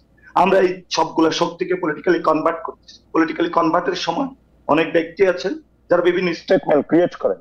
এই পর্যন্ত আপনি এনসিপির যতগুলো পাবলিক স্টেটমেন্ট রয়েছে আমাদের পেজে গিয়েছে, সালেউদ্দিন সিফাত স্বাক্ষরিত কোন একটা স্টেটমেন্টে আপনি মব ভায়োলেন্স কে উস্কে দেওয়া কোনো কিছুর জায়গায় পাবেন না। কিন্তু আমাদের মুশকিলটা বলি, আপনারা যারা শীর্ষ নেতৃবৃন্দ আছেন এনসিপিতে, ধরেন জনাব নাহিদ ইসলাম, জনাব আক্তার হোসেন, আপনি, জনাব হাসনাত, জনাব সার্জিস, বা আমাদের যে আপারা আছেন, সেই আপাদের তারা যেহেতু একটা জাতীয় নেতৃত্বের জায়গায় গেছেন, অনেক অনেক তরুণের স্বপ্নের জায়গায় গেছেন, আপনারা যা করবেন বা যা করেন সেটা কিন্তু আরও বিভিন্ন জায়গায় সেটি আসলে মানে কি বলে অনুসৃত হয়। তো এখন আপনি যদি বলেন পটিয়া থানা মাটির সাথে মিশায় দিতে হবে এবং এনসিপি থেকে যদি এইটার কোনো আনুষ্ঠানিক প্রতিবাদ না করা হয়, যদি জনাব হান্নান মাসুদ এই কথার জন্য যান যে প্রশাসন আমার কাছে বলেছে যে এইখানে একটা আইনশৃঙ্খলা পরিস্থিতি সৃষ্টি হচ্ছে, আপনারা এসে এটাকে কোনো মতো একটা ট্যাকেল দেন, এইটা যদি এনসিপি থেকে এটার ব্যাখ্যা না দেওয়া হয়, বরং এটাকে উৎসাহিত করা হয়, তাহলে কিন্তু আরেকটা থানায় গিয়ে আরেকটা ঘটনা এরকম করে ঘটে। যেমন ধরেন আমাদের সবার খুব প্রিয় নেতা জনাব হাসনাত আমাদের অনুষ্ঠানে এসেছিলেন, আমি ওনাকে সিম্পলি বলেছিলাম যে আপনি যে রাস্তা তুলে নিচ্ছেন নিজের হাতে, এটা করতেছেন, এটাকে আপনি ঠিক করতেছেন কিনা। আপনাদের লোকজন কিন্তু মনে করতেছেন উনি ঠিক কাজ করছেন, কারণ ওখানে দুর্নীতি হয়েছে, ওইটা বন্ধ করে দেয় দরকার ছিল। আমি এই জায়গায় প্রশ্ন করতে চাইতেছিলাম যে দুর্নীতিও যদি হয়, এইটার ক্ষেত্রে আইন নিজের হাতে আপনারা তুলে নিবেন কিনা, আমরা এরকম একটা বন্দোবস্ত আপনাদের কাছ থেকে দেখতে পাবো। এনসিপির এটার অবস্থাটা কি? এনসিপি বাংলাদেশে কোনো আইন হাতে তুলে নিবে না, as far as long যেহেতু স্টেট এখন স্টেবল সিচুয়েশনে রয়েছে। আপনারা জানেন যে জাতীয় পার্টির সামনে, অফিসের সামনে যখন আর্মির কনভে গুলো ছিল, সেখানেও আমরা বলছিলাম যে ডিসিপ্লিনারি ওয়াইতে সবাই থাকবে, এখন কোনো নাই, কারণ রাষ্ট্রের স্টেবিলিটি, একটা গভর্নমেন্ট রয়েছে, এই গভর্নমেন্টের আইন শৃঙ্খলা বাহিনী রয়েছে, তাদেরকে দায়িত্ব পালন করতে দিতে হবে। এবং আমি আপনাকে শুরুতেই বলেছিলাম, we are trying to convert the revolutionary people in a political section, so it's a very tough work. আপনারা জানেন এই গণঅভ্যুত্থানটা হয়েছিল, এর একটা অগ্নিস্ফুলিঙ্গ লাভা ছিল, but we tackle this situation. We have to tackle 186 movement in the state. এটা কোনো দল এসে করে নাই, আমাদের এই লাভাটা আমাদের সংকুচিত করতে হয়েছে। এখনো বিভিন্ন জায়গায় আমরা বলি স্পষ্টত বক্তব্য, আমরা এনসিপির পক্ষ থেকে কোন মব ভায়োলেন্স কে বাংলাদেশের অপরাধ যে রাজনৈতিক দলগুলো করে থাকে তাদেরকে আমরা নিরুৎসাহিত করছি। এনসিপির এবং কোন কর্মকর্তা ব্যক্তিবৃন্দ এনসিপির প্যাড ব্যবহার করে, এনসিপির পরিচয় ব্যবহার করে দিয়ে যদি এই কাজটা করে থাকে, আপনারা আইন শৃঙ্খলার হাতে তুলে দেন, আমরা তাদের দায়িত্ব নিব না, স্পষ্টত কথা। আপনার বক্তব্য খুবই পরিষ্কার। যাই হোক, আপনি এটা বলেছেন যে মব আপনারা উৎসাহিত করেন না। আমরা খুব ছোট কথায়, যেহেতু আমরা অনুষ্ঠানের দিকে একটু অনেকগুলি সময় হয়েছে আজকে, যদিও আমরা একটু আপনাদের যদি সময় থাকে একটু বাড়তি সময় একটু নিতে চাইবো। এনসিপির জনাব রাশেদুল পাটোয়ারী, এইটা আপনি 1-1.5 মিনিটে আমাদেরকে একটু বলবেন কি যে এনসিপির আসলে কোন পরিচয়টা আমরা, মানে এনসিপি কি জাতীয় মানে সব জনগণের সামনে তার মূল পরিচয়টা আমাদের সামনে দাঁড় করাতে পেরেছে? যে যেমন ধরেন জামায়াতে ইসলামীর সাথে আপনাদের সম্পর্ক, ইসলামী আন্দোলনের মঞ্চ বা হেফাজতের মঞ্চ, নারী সংস্কার বিরোধী কর্মসূচির মঞ্চ, সেই সব জায়গায় আপনাদের দলের নেতাকর্মীদের আমরা ইন্ডিভিজুয়ালি দেখতে পাই, এনসিপির একটা স্পষ্ট অবস্থান দেখতে পাই না। এই রাজনীতিটা বা চিন্তাটা, দর্শনটা কি? আমি মোটা দাগে কয়টা প্রশ্ন করি। আপনি বলছেন ধর্ম নিয়ে ব্যবসা করবে না, সেটা একটা পরিষ্কার হয়েছে। আপনাদের নারী নিয়ে আপনাদেরটা কীরকম একটা অবস্থান হবে, সংখ্যালঘু নিয়ে আপনাদের একটা কীরকম অবস্থান হবে, ভারত প্রশ্নে আপনাদের কীরকম অবস্থান হবে, সেই তিনটা জিনিস যদি আপনারা একটু আমাদেরকে বলেন। নারী, সংখ্যালঘু, ভারত প্রশ্নে আমাদের সরাসরি অবস্থান, ভারতীয় যারা জনগণ রয়েছে আমরা তাদেরকে ভালোবাসি। আমরা মনে করি না এখনো ভারতীয় যে জনগণ রয়েছে তারা আমাদের থেকে বিচ্ছিন্ন। এই মানুষগুলো আমরা একই নদীর মাছ খাই, গঙ্গা জলে কেউ সিঁদুর পরে, গঙ্গা জলে কেউ স্নান করে পরিষ্কার হয়, সেই গঙ্গা জলেই কেউ কিন্তু অজু করে নামাজ পড়ে। ফলত এই গঙ্গার পানি যেমন একীভূত সবাইকে করেছে, আমরা সেই গঙ্গারই লোক, এবং এই পদ্মা নাম হোক, গঙ্গা নাম হোক, আমরা একীভূত থাকবো। কিন্তু ভারতীয় যে এস্টাবলিশমেন্টের অংশ রয়েছে বাংলাদেশকে নিচু জাত হিসাবে দেখে, আমরা সেই জায়গাতে অপোজ আছে, যে আমাদের বিরোধিতা আছে, আমরা একটা মিউচুয়াল রেসপেক্ট চাই। আমাদের পারমাণবিক বোমা থাকতে হবে এটা আমরা বিশ্বাস করি না, আমরা সাউথ এশিয়াতে পারমাণবিক বোমা চাই না, আমরা সাউথ এশিয়াতে শান্তি চাই। শান্তির জায়গায় পারমাণবিক বোমা না থাকা, ছোট রাষ্ট্র এটা হওয়ার কারণে কেউ যদি আমাদের হ্যাঁ করে দেখে, ছোট করে দেখে, বিভিন্ন ধরনের অমূলক কথাবার্তা বলে, এটা আমরা মেনে নেব। এই জন্য 18 কোটি জনগণ যতদিন জীবিত আছে, এটা যে কোনো রাষ্ট্রই হোক, মিউচুয়াল রেসপেক্ট চাই আমরা, মানবিক মর্যাদার জায়গা। নারী প্রশ্নে 2 নম্বর হলো নারী ইস্যু। নারী ইস্যু আমরা প্রো উইমেন। আমরা মনে করি বাংলাদেশের বড় একটি অংশ রয়েছে নারীরা। আমার যখন বেবি হয়েছে, আমিও বিবাহ করেছি, আমার যখন সে প্রেগনেন্ট ছিল সে কিন্তু পুষ্টিগত খাবার পায় না। কেন পায় না? কারণ অন্যান্য দেশে আমি যতটুকু পড়াশোনা করেছি, খোঁজ নিয়েছি, পঞ্চায়েত ব্যবস্থায় নারীদের প্রেগনেন্সির সময়ে যেই ধরনের স্বাস্থ্য এডুকেশন দিয়ে থাকে, এটা বাংলাদেশে নাই।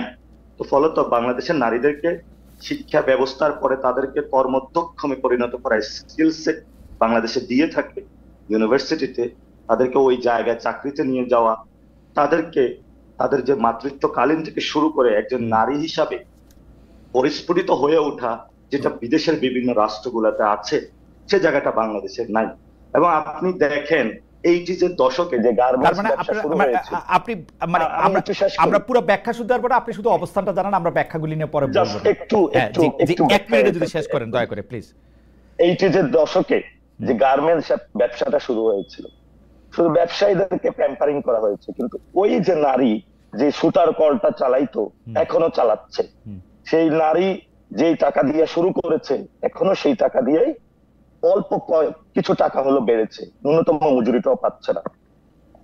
তো নারীদের কেন গার্মেন্টস ব্যবসায়ী হচ্ছে না? আপনারা এগুলো রাজনৈতিক দলকে জিজ্ঞেস করেন, তারা গার্মেন্টস ব্যবসার সাথে জড়িত, তাদেরকে জিজ্ঞেস করেন। বড় একটা মার্কেট তো এখানে পড়ে রয়েছে। এজন্য আমরা বলি নারীদেরকে আমরা একটা মর্যাদাকর ব্যবস্থা নিতে চাই, যেখানে নারী তার স্বাধীন সত্তা নিয়ে বসবাস করবে। নারী যে প্রশ্নটা রাজনৈতিক দলকে ডিল করতে হয়, এটা যাতে রাজনৈতিক দলকে ডিল করতে না হয়, নারী তার নারীর কোশ্চেনটা নারী ডিল করবে। এটা হলো আমাদের নারীদের প্রশ্ন।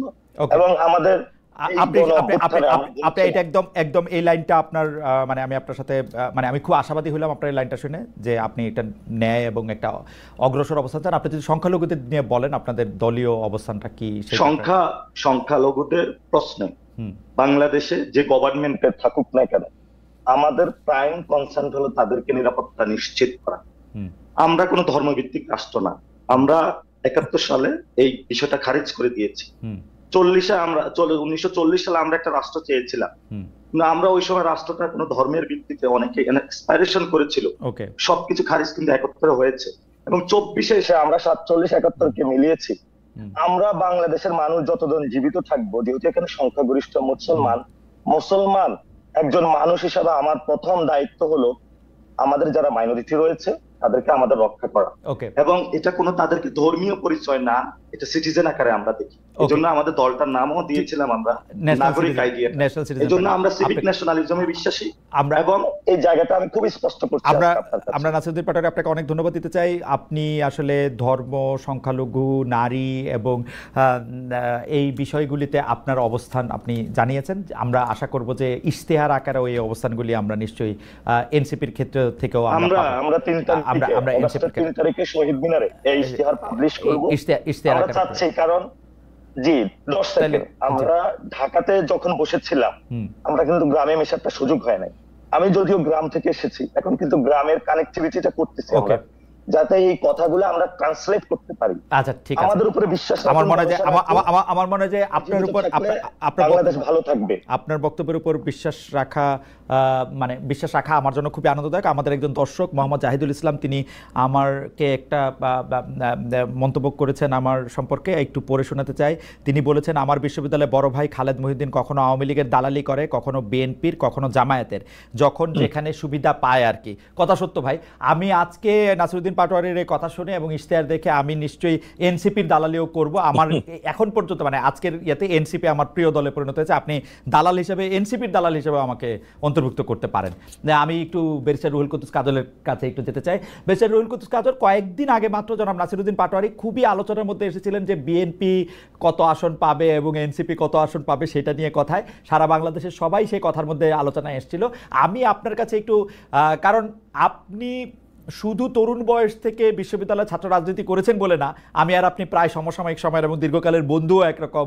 সেজন্য আমি আপনাকে খুব ভালো করে জানি যে আপনি যখন আইনজীবী হিসেবে আইনজীবী সমিতিতে আপনি লড়াই করেছেন, সমিতির সম্পাদক পদ, মানে যেটা আসলে আইনজীবীদের নেতৃত্ব যার মাধ্যমে আসলে নির্ধারিত হয়, সম্পাদকটা দিয়েই সেটা আসলে বোঝা যায়, সেটাতে আপনি নির্বাচন করেছেন, নির্বাচিত হয়েছেন, প্রতিদ্বন্দ্বিতা করেছেন। সেই হিসাবে বাংলাদেশের রাজনৈতিক সিনারিওটা আসলে আপনি কীরকম দেখেন?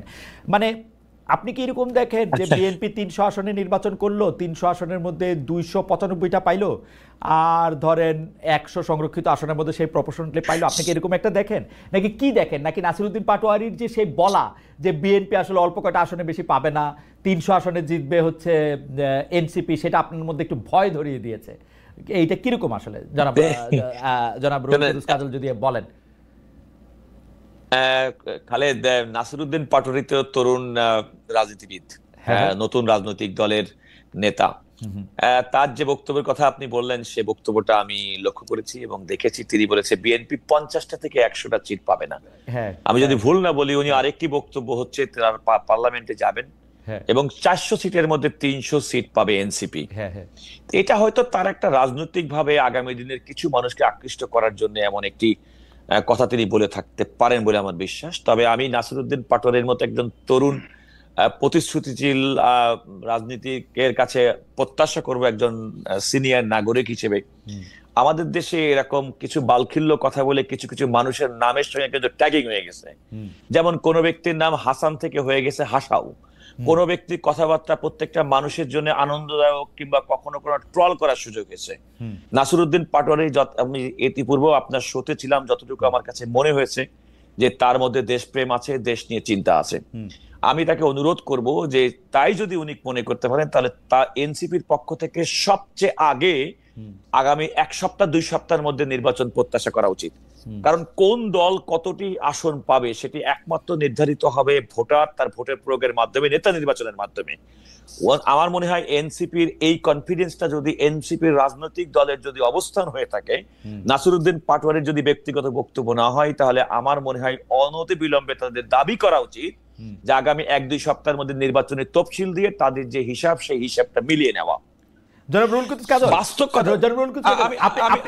আমি এই কথাটা না কয়ে পারলাম না। আমি কিন্তু ধরেন নাসিরউদ্দিন পাটোয়ারি সাহেবের এই কথাটা শুনছি, কিন্তু আমাদের কিছু লোক আমার সঙ্গে কথা বলে যারা বিভিন্ন জায়গায় আছে, তারাও কিন্তু বলতেছে যে গ্রামে গঞ্জে বিভিন্ন জায়গায় বিএনপির কথা এখন কেউ বলে না।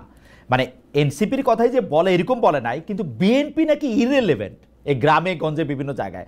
ইলেকশন আসলে আপনারা একটা টাকা দিবেন, একটা বড় মানুষকে নমিনেশন দেওয়া হবে, সে হয়তো অন্য কিছু করবে, কিন্তু বিএনপি কিন্তু এখন তৃণমূল পর্যায়ে ইররিলেভেন্ট। না, এটা আরেকটা কারণ হতে পারে, এখন মিডিয়ার অবাধ তথ্য প্রবাহের কারণে মানুষ সবাই যার যার মতো একটা নিজের একটা হিসাব কষে নিয়েছে। মিডিয়াতে এটা প্রকাশ না, মানে আমাকে বিভিন্ন লোক বলছে, আমি বিশ্বাস করি নাই। আমার কাছে মনে হয় ভোটের আলোচনা, খালেদ আমি একটা কথা বলি, ভোটের আলোচনাটা কখন শুরু হয়? আমি নিজেও ভোটের রাজনীতি করেছি।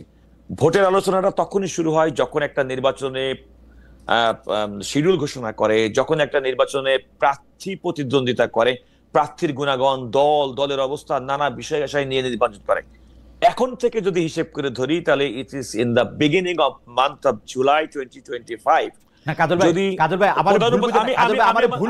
ভোটের আলোচনা না, কিন্তু আছে না, আওয়ামী লীগ চলে গেছে, এতদিনকার একটা সরকার, এই সারাদিন এই শেখ হাসিনার ভাষণ টাষণ এগুলি আর শোনা যায় না, ওবায়দুল কাদের এগুলি শোনা যায় না। তাহলে এখন কি শোনা যায়, কি আশা করা যায়? সাধারণ মানুষ এই প্রশ্নের জবাবে কিন্তু বলতেছে না যে বাহ খুব ভালো, এখন আমরা বিএনপির কথা শুনি, এইটা বলতেছে না। কিন্তু আসলে আপনি 5 জুলাই আগস্টের তো বাংলাদেশের রাজনৈতিক কালচারের একটা বিরাট বড় পরিবর্তন ঘটে দিয়েছে, এটা সত্যি।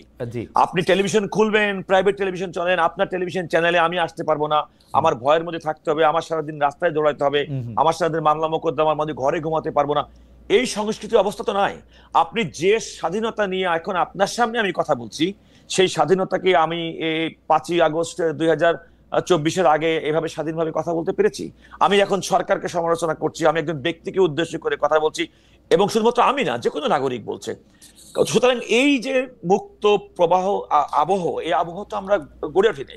সুতরাং যা কিছু আমরা গত 15-16 বছরের মধ্যে দেখেছি, তার একটা ব্যত্যয় ঘটছে, সেটা দেখছি না বলে অনেক ক্ষেত্রে আমাদের মধ্যে হতাশা তৈরি হচ্ছে। যেমন সে ফর এক্সাম্পল, ফ্যাসিবাদ আমলে মানুষ কি প্রকাশ্য আওয়ামী লীগের সমালোচনা করতে পারতো না, বরং তারা এমন একটা ন্যারেটিভ তৈরি করতো, সব মানুষ আমাদের, আপনার বাইরে আর কাকে ভোট দিবে। এবং আমি এও শুনেছি গণভবনে প্রধানমন্ত্রীকে উদ্দেশ্য করে বিভিন্ন সাংবাদিকরা যে বলছে, বাংলাদেশের মানুষ আপনাকে ছাড়া আর কাকে ভোট দিবে।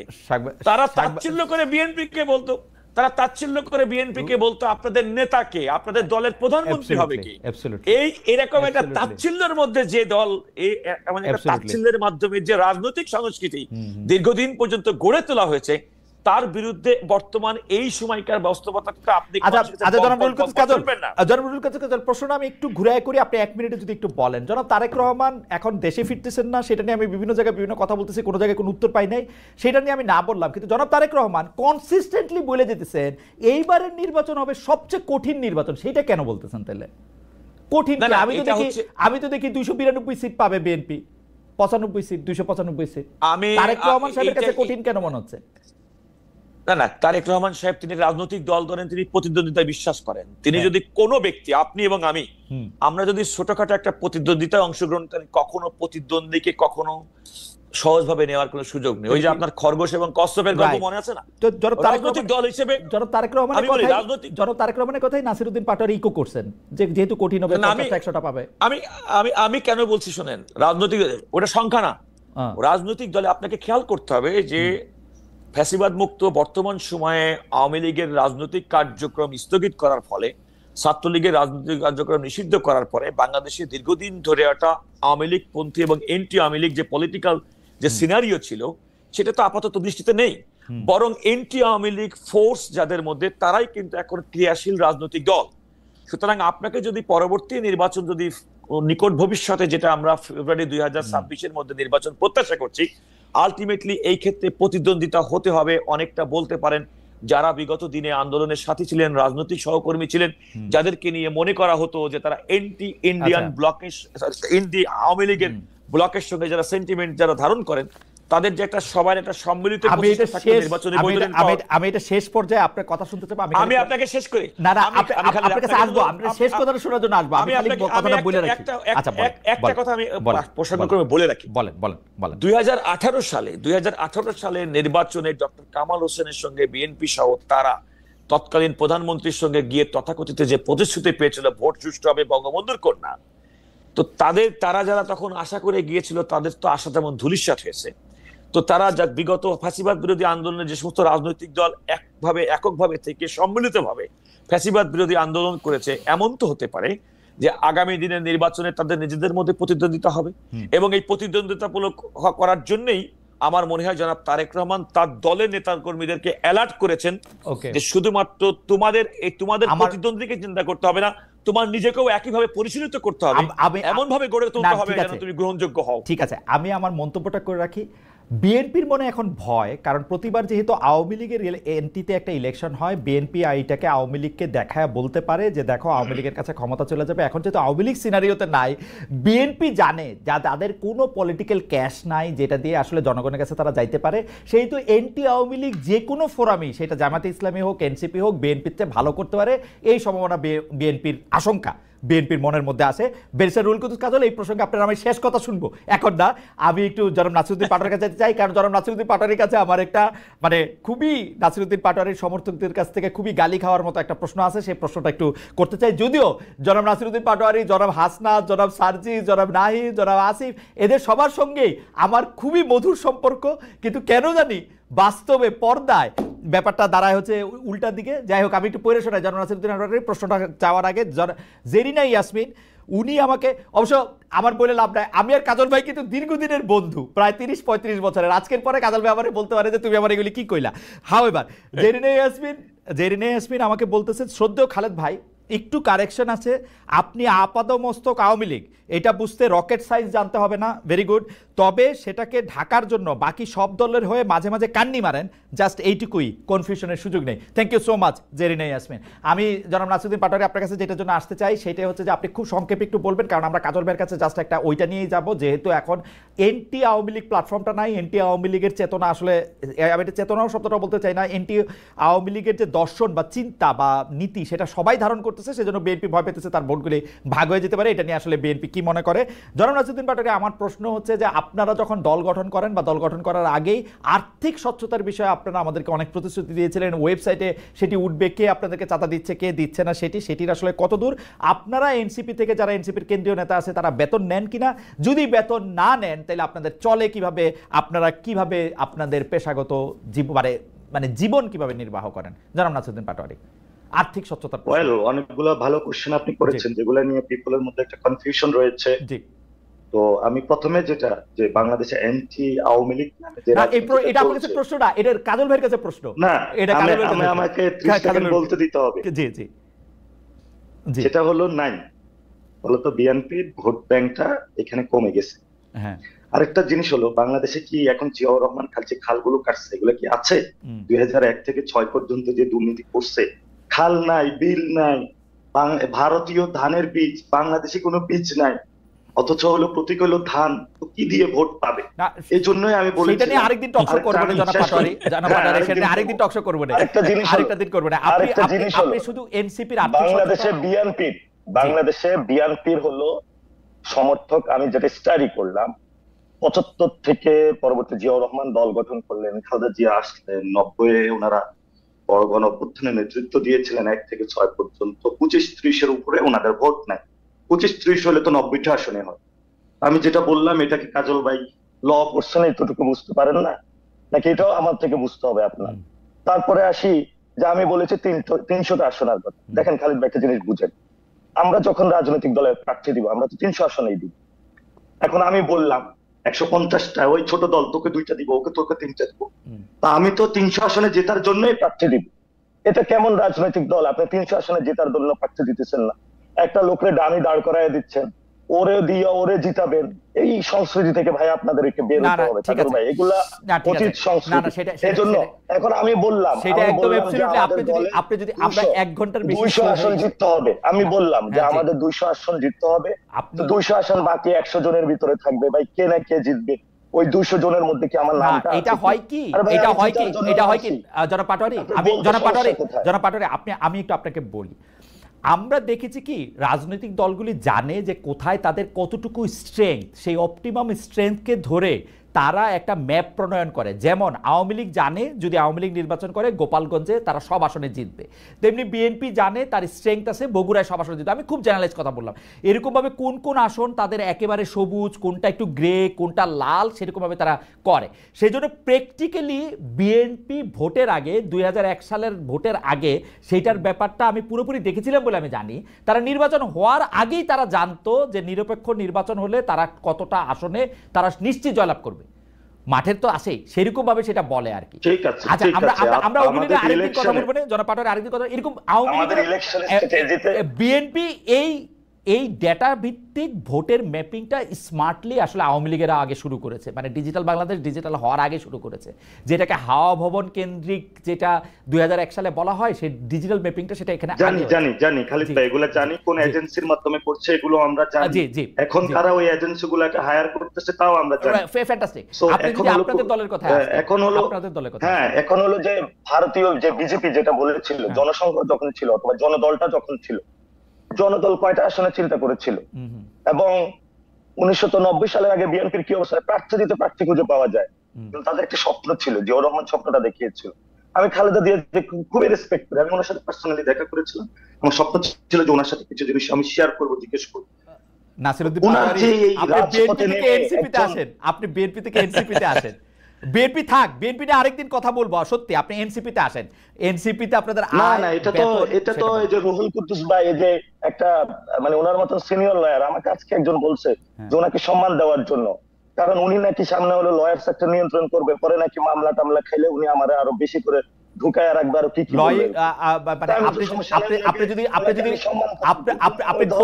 আপনি খোঁজ নিলে জানতে পারবেন। সরি টু সে, আমি আপনাকে রেসপেক্ট করতাম, আপনি যে শব্দ আজকে চয়ন করেছেন আপনি এটা এক্সপ্যান্ড করবেন, 1 নাম্বার। 2 নাম্বার জিনিসটা হলো, আপনি আমাদের ফাইন্যান্সিয়াল সিস্টেমের কথা বলেছেন, এই যে বালখিল্য যে একটা শব্দ ব্যবহার করেছে উনি, এবং এটা উনি সিনিয়র লয়ার হিসেবে, লার্নার পারসন হিসেবে উনি লন্ডন থেকে এডুকেটেড হয়েছে, এবং সেখানে যথেষ্ট আমার মনে হয় যে এই শব্দটা এক্সপ্যান্ড করা উচিত। 1 নাম্বার। 2 নাম্বার জিনিস জি আর্থিক খাত, ফাইন্যান্সিয়াল কোশ্চেন। জি আচ্ছা, ফাইন্যান্সিয়াল কোশ্চেন আপনি কথা বলেছেন। আচ্ছা বেশি কাজ আপনি বলেছেন, আমি একটু বালখিল্য শব্দ এগুলো আপনি বলতে পারেন না।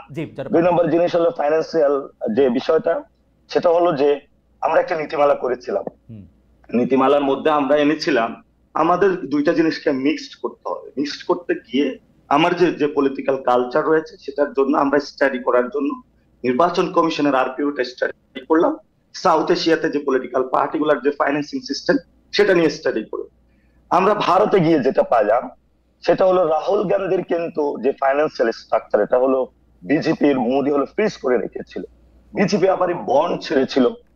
আমরা একটা সুন্দর মডেল আবার হলো মালয়েশিয়াতে গিয়েছি, মালয়েশিয়ার যে তরুণ প্রজন্ম তারা ফাইন্যান্সিয়াল মডেলের ক্ষেত্রে নতুন একটা ধারা নিয়ে এসেছিল।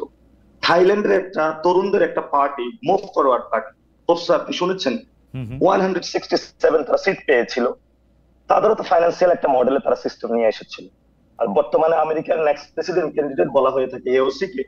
এওসি একজন বারটেন্ডার ছিলেন, খুবই স্ট্রাগল লাইফে ছিলেন, তার ফাইন্যান্সিয়াল ক্লিয়ারেন্স খুবই স্ট্রং। এবং আপনি যে আমদানির কথা বলেছিলেন যে আপনি টকশোতে গত, তারও ফাইন্যান্সিয়াল আমি ব্যাকগ্রাউন্ড দেখলাম খুবই স্ট্রং এবং মানে ক্লিন। স্ট্রং বলতে তো আমরা হাজার হাজার কোটি টাকার মালিক বুঝে ওইটা নাই, খুবই ক্লিন এবং তার ট্র্যাক রেখেছে। আমরা যখন দল গঠন করলাম আমরা খুবই একটা চিন্তার মধ্যে পড়ে গেলাম যে স্ট্রাকচার গুলোতে বিভিন্ন দল, বিভিন্ন বিএনপির এমপি গুলো অফার করতেছিল যে আমাদের সাথে আসো, ব্যবসা করো, কোথায় থেকে ইলেকশন করবা, কি করবা, দল চালাবা কিভাবে, বিভিন্ন দেশ আমাদেরকে বলতেছে, বিভিন্ন গোয়েন্দা সংস্থা বলতেছে। আমরা নো, আমরা কোনোটাতে যাব না। তখন আমরা ইয়েল ইউনিভার্সিটি, এমআইটি ইউনিভার্সিটি এবং ওয়ার্ল্ডের যারা বাংলাদেশি ডায়াসপোরা আছে তাদের সাথে যোগাযোগ করলাম, how can I solve this matter. তারা আমাদেরকে একটা ফাইন্যান্সিয়াল মডেল বানিয়ে দিয়ে দিল। আমরা সেই ভিত্তিতে গিয়ে আমাদের সেই রিসার্চ বেসড যে ফর্মটা আছে আমরা সেটা অবমুক্ত করলাম, আমরা ক্রাউড ফান্ডিং এ গেলাম, আমরা টি শার্ট, ব্যাগ বিভিন্ন জায়গায় জনগণের কাছে গেলাম। অর্থাৎ আমরা যেহেতু এখনো আর্মির এস্টাবলিশমেন্ট ভাঙতে পারি নাই, আমাদের ব্যুরোক্রেসির এখন এস্টাবলিশমেন্টের যেটা আওয়ামী এস্টাবলিশমেন্ট ভাঙতে পারি নাই এখনো, মিডিয়ার এস্টাবলিশমেন্ট ভাঙতে পারি নাই এখনো, অর্থাৎ এগুলোকে চেঞ্জ করতে পারি নাই। আমরা এই জন্য হলো জনগণমুখী হলাম, এই জন্য আমরা ফাইন্যান্সিয়াল রাইট সেগুলো আমরা জানি, সেটা ওয়েবসাইটে প্রকাশ করার কথা ছিল, সেটা কি আপনারা করতেছেন? জি, আমাদের ওয়েবসাইটে আপনার ট্র্যাকিং এ সবগুলো বিষয় আছে।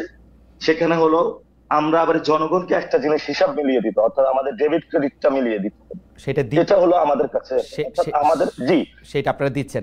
ওকে, আর আপনারা কি এটা হলো ডেভেলপ হচ্ছে আমাদের, মানে যত টাকা উঠতেছে, মানে আমাদের যত অ্যাকাউন্ট থেকে ঢুকতেছে সেই জিনিসটা কত খাতে কোথায় খরচ হচ্ছে আমাদের ওয়েবসাইট হলো দুই পাশে থাকবে।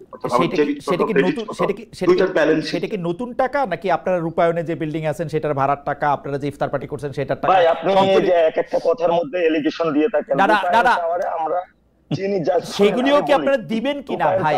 সেগুলো আপনারা দিবেন কিনা, ওয়েবসাইটে থাকবে কিনা যে আপনারা এই ভাড়া টাকাটা কিভাবে দেন? রূপায়ণ টাওয়ার, এখন রূপায়ণ টাওয়ার বললে পিপলের একটা পারসেপশন সৃষ্টি হয়, অনেক রিকশাওয়ালা আইসা রূপায়ণ, আপনারা যেভাবে প্রতিক্রিয়া জানান সেই কারণে পারসেপশন সৃষ্টি হয়। পাটোয়ারি যেভাবে প্রতিক্রিয়া জানান, এটা যদি খুব স্বাভাবিকভাবে নিতেন যে হ্যাঁ বাড়ি ভাড়ার টাকা যেখান থেকে দেই সেটা দিব, কিন্তু এটা হচ্ছে কি আপনারা একদম ছেদ করে উঠেন। এই আওয়ামী লীগের লোকদের এরকম ছেদ করে উঠতে দেখতাম, যাই জিজ্ঞেস করতাম সাদ্দাম আপনি গাড়ি পাইলেন কই, সাদ্দাম আপনি গাড়ি পাইলেন কই, ছেদ করে উঠলো। ছেদ করে উঠেন না, বাড়িটা তো ভাড়া নিছেন, বাড়িটা তো ভাড়া নিছেন, ভাড়ার টাকাটা প্রকাশ করবেন কিনা? রেটরিক নেবেন না, এটা হলো আপনার প্রতি রিকোয়েস্ট। আচ্ছা, রেটরিক না, বাড়ি ভাড়ার টাকাটা দিবেন, যে এখানে পার্টি অফিস আছে সেখানে টাকাটা দিবেন আপনারা, মানে প্রকাশ করবেন? জি, আমরা ভাড়া দিচ্ছি, সেটা প্রকাশ করবেন কিনা? আপনারা বলছেন যে আপনাদের আর্থিক সকল স্টেটমেন্ট সবার সামনে উন্মুক্ত থাকবে, সেটা থাকবে কিনা? জি, আমরা প্রকাশ করব। কবে থেকে থাকবে?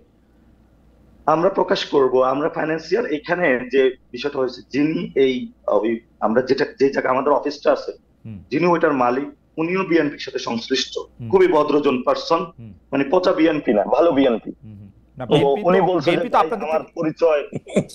আমার পরিচয় ওইভাবে পাবলিশ করিও না, ওনারটা মানে ওনার পরিচয়টা তো আমার গোপন রাখতে হবে। উনি যেহেতু আমাদের কাছে রিকোয়েস্ট করেছেন, তাকে আমরা পারমানেন্ট করতে চাই, এই তারিখের মধ্যে আপনারা এটা জনগণের কাছে প্রকাশ করবেন। আমার কোনো উৎসাহ নাই, আমরা আগামী এক সপ্তাহের মধ্যে আমাদের ট্র্যাক টিম ফাইন্যান্সিয়াল যিনি পার্টি গঠন হওয়ার পর থেকে এখন পর্যন্ত আপনাদের আয় ব্যয়ের হিসাবটা আপনারা জনগণের কাছে প্রকাশ করবেন, তাই তো? জি, আমরা এটা পাবলিশ করে দিই। আচ্ছা, আপনারা কি কোনো বেতন নিতেছেন কেন্দ্রীয় নেতারা?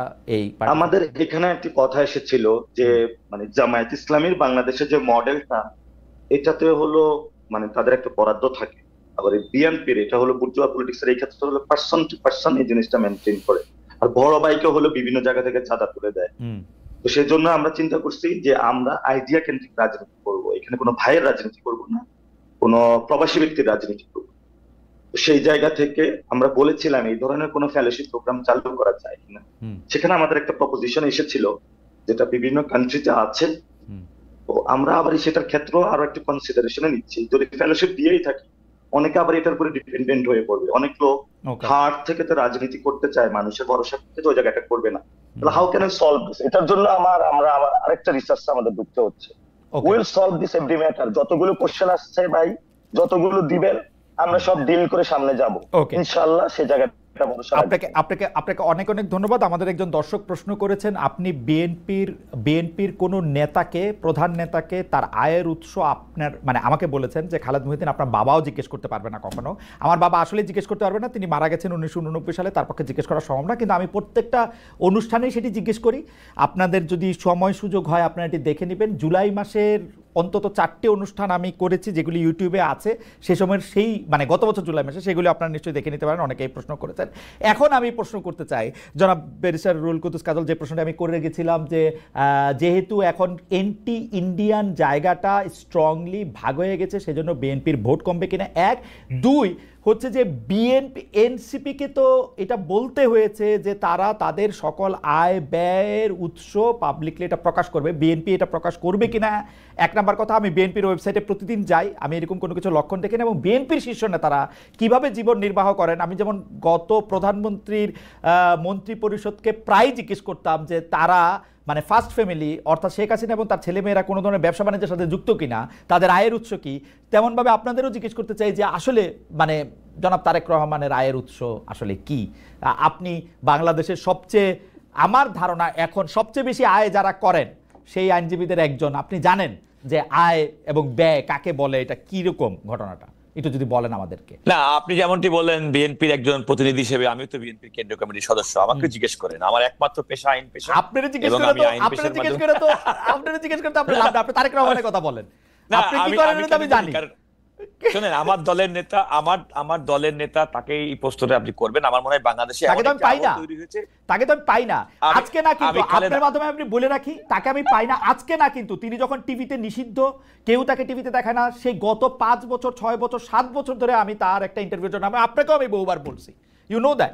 এবং আমি আপনাকে বলি, সুতরাং আমার দলের নেতা তার নিশ্চয়ই তিনি বৈধ উৎস এবং আছেন, এবং এই প্রশ্নটি তাকে করবেন। এ ব্যাপারে আমি এতটুকু বলতে পারি, আমাদের নেতা এবং তিনি তার পরিবারের সদস্য এবং তাদেরকে একজন বিএনপি নেতা বলেছেন যে ডক্টর জুবাইদা রহমান এবং ব্যারিস্টার জাইমা রহমান তারা যেহেতু আয় করেন, সুতরাং তারেক রহমান সাহেবকে রাজনীতির দিকে মনোযোগ দিলেও চলে।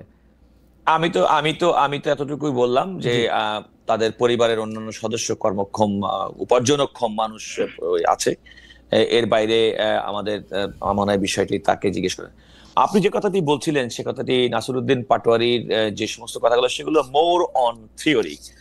আমি নিজের থিওরিতে অতটা চেয়ে বড় কথা হচ্ছে বাংলাদেশের আর্থসামাজিক অবস্থা বিবেচনা করেই আমি একটা মন্তব্য করার চেষ্টা করি।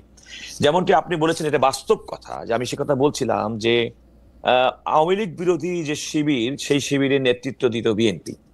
এখন আওয়ামী লীগের অনুপস্থিতিতে এই শিবিরের ভোটের মধ্যে তো অবশ্যই একটা টানাপোড়েন থাকবে, এবং এই টানাপোড়েনটা থাকাটা অত্যন্ত স্বাভাবিক, এটা গণতন্ত্রের সৌন্দর্য। আপনি তারেক রহমানের বক্তব্যের রেফারেন্স দিয়ে যে কথাটি বারবার বলছিলেন, যে তিনি বলছেন আগামী নির্বাচন অত্যন্ত প্রতিদ্বন্দ্বিতাপূর্ণ, অনেক কঠিন হবে। এই কঠিনের একটা কারণ হচ্ছে ভোটারদের মন জয় করা। আপনি আমাদের দলের নেতার বক্তব্য থেকে এ কথাটা কিন্তু স্পষ্টত যে মানুষের ভোটারের মন জয় করার মাধ্যমেই তারা রাষ্ট্র ক্ষমতায় যেতে চায়। এটা বাংলাদেশের মানুষের জন্য একটা আশ্বস্ত হওয়ার বিষয়। তার দলের নেতৃবৃন্দকে যখন তিনি এভাবে অ্যালার্ট করেন, প্রকারান্তরে এ কথাই বোঝাতে চান যে ভোট ছাড়া অন্য কোনো প্রক্রিয়ায় আমাদের রাজনৈতিক দল হিসেবে রাষ্ট্র ক্ষমতার দায়িত্ব পাওয়ার কোনো সুযোগ নেই। That is plain and simple. এই প্লেন এন্ড সিম্পলের ক্ষেত্রে অনেকগুলো অংশীদার, আপনি যেমনটি বললেন, কদিন আগে গত শনিবারের মধ্যে আপনার সৌরদ্দি উদ্যানে সমাবেশ হলো। আমি আগামী নির্বাচনকে সামনে রেখে অনেক রকমের হিসাব নিকাশ তো হবেই, এবং এই যার যা রাজনৈতিক অবস্থান থেকে সে তার দলের হিসাব করবে, বড় দল হিসেবে তার একটা হিসাব করবে। এমন তো হতে পারে যে বিএনপি চিন্তা করছে, যেটা বিএনপির অন্যতম পলিসি ছিল, যেটা 31 দফা ভারপ্রাপ্ত চেয়ারম্যান বারবার বলেছিলেন, যে আমরা রাষ্ট্র ক্ষমতা যাওয়ার সুযোগ পেলে, রাষ্ট্রকে সেবা করার সুযোগ পেলে সমস্ত রাজনৈতিক দল এবং শক্তিদেরকে আমরা ইনভলভ করব। বিএনপি কিন্তু প্রথম দিকে বিএনপি কিন্তু জাতীয় সরকার করার কথা সুস্পষ্টভাবে বলেছে।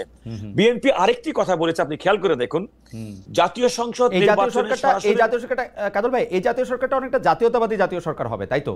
মানে আপনার যাকে পছন্দ তাকে আপনি নেবেন।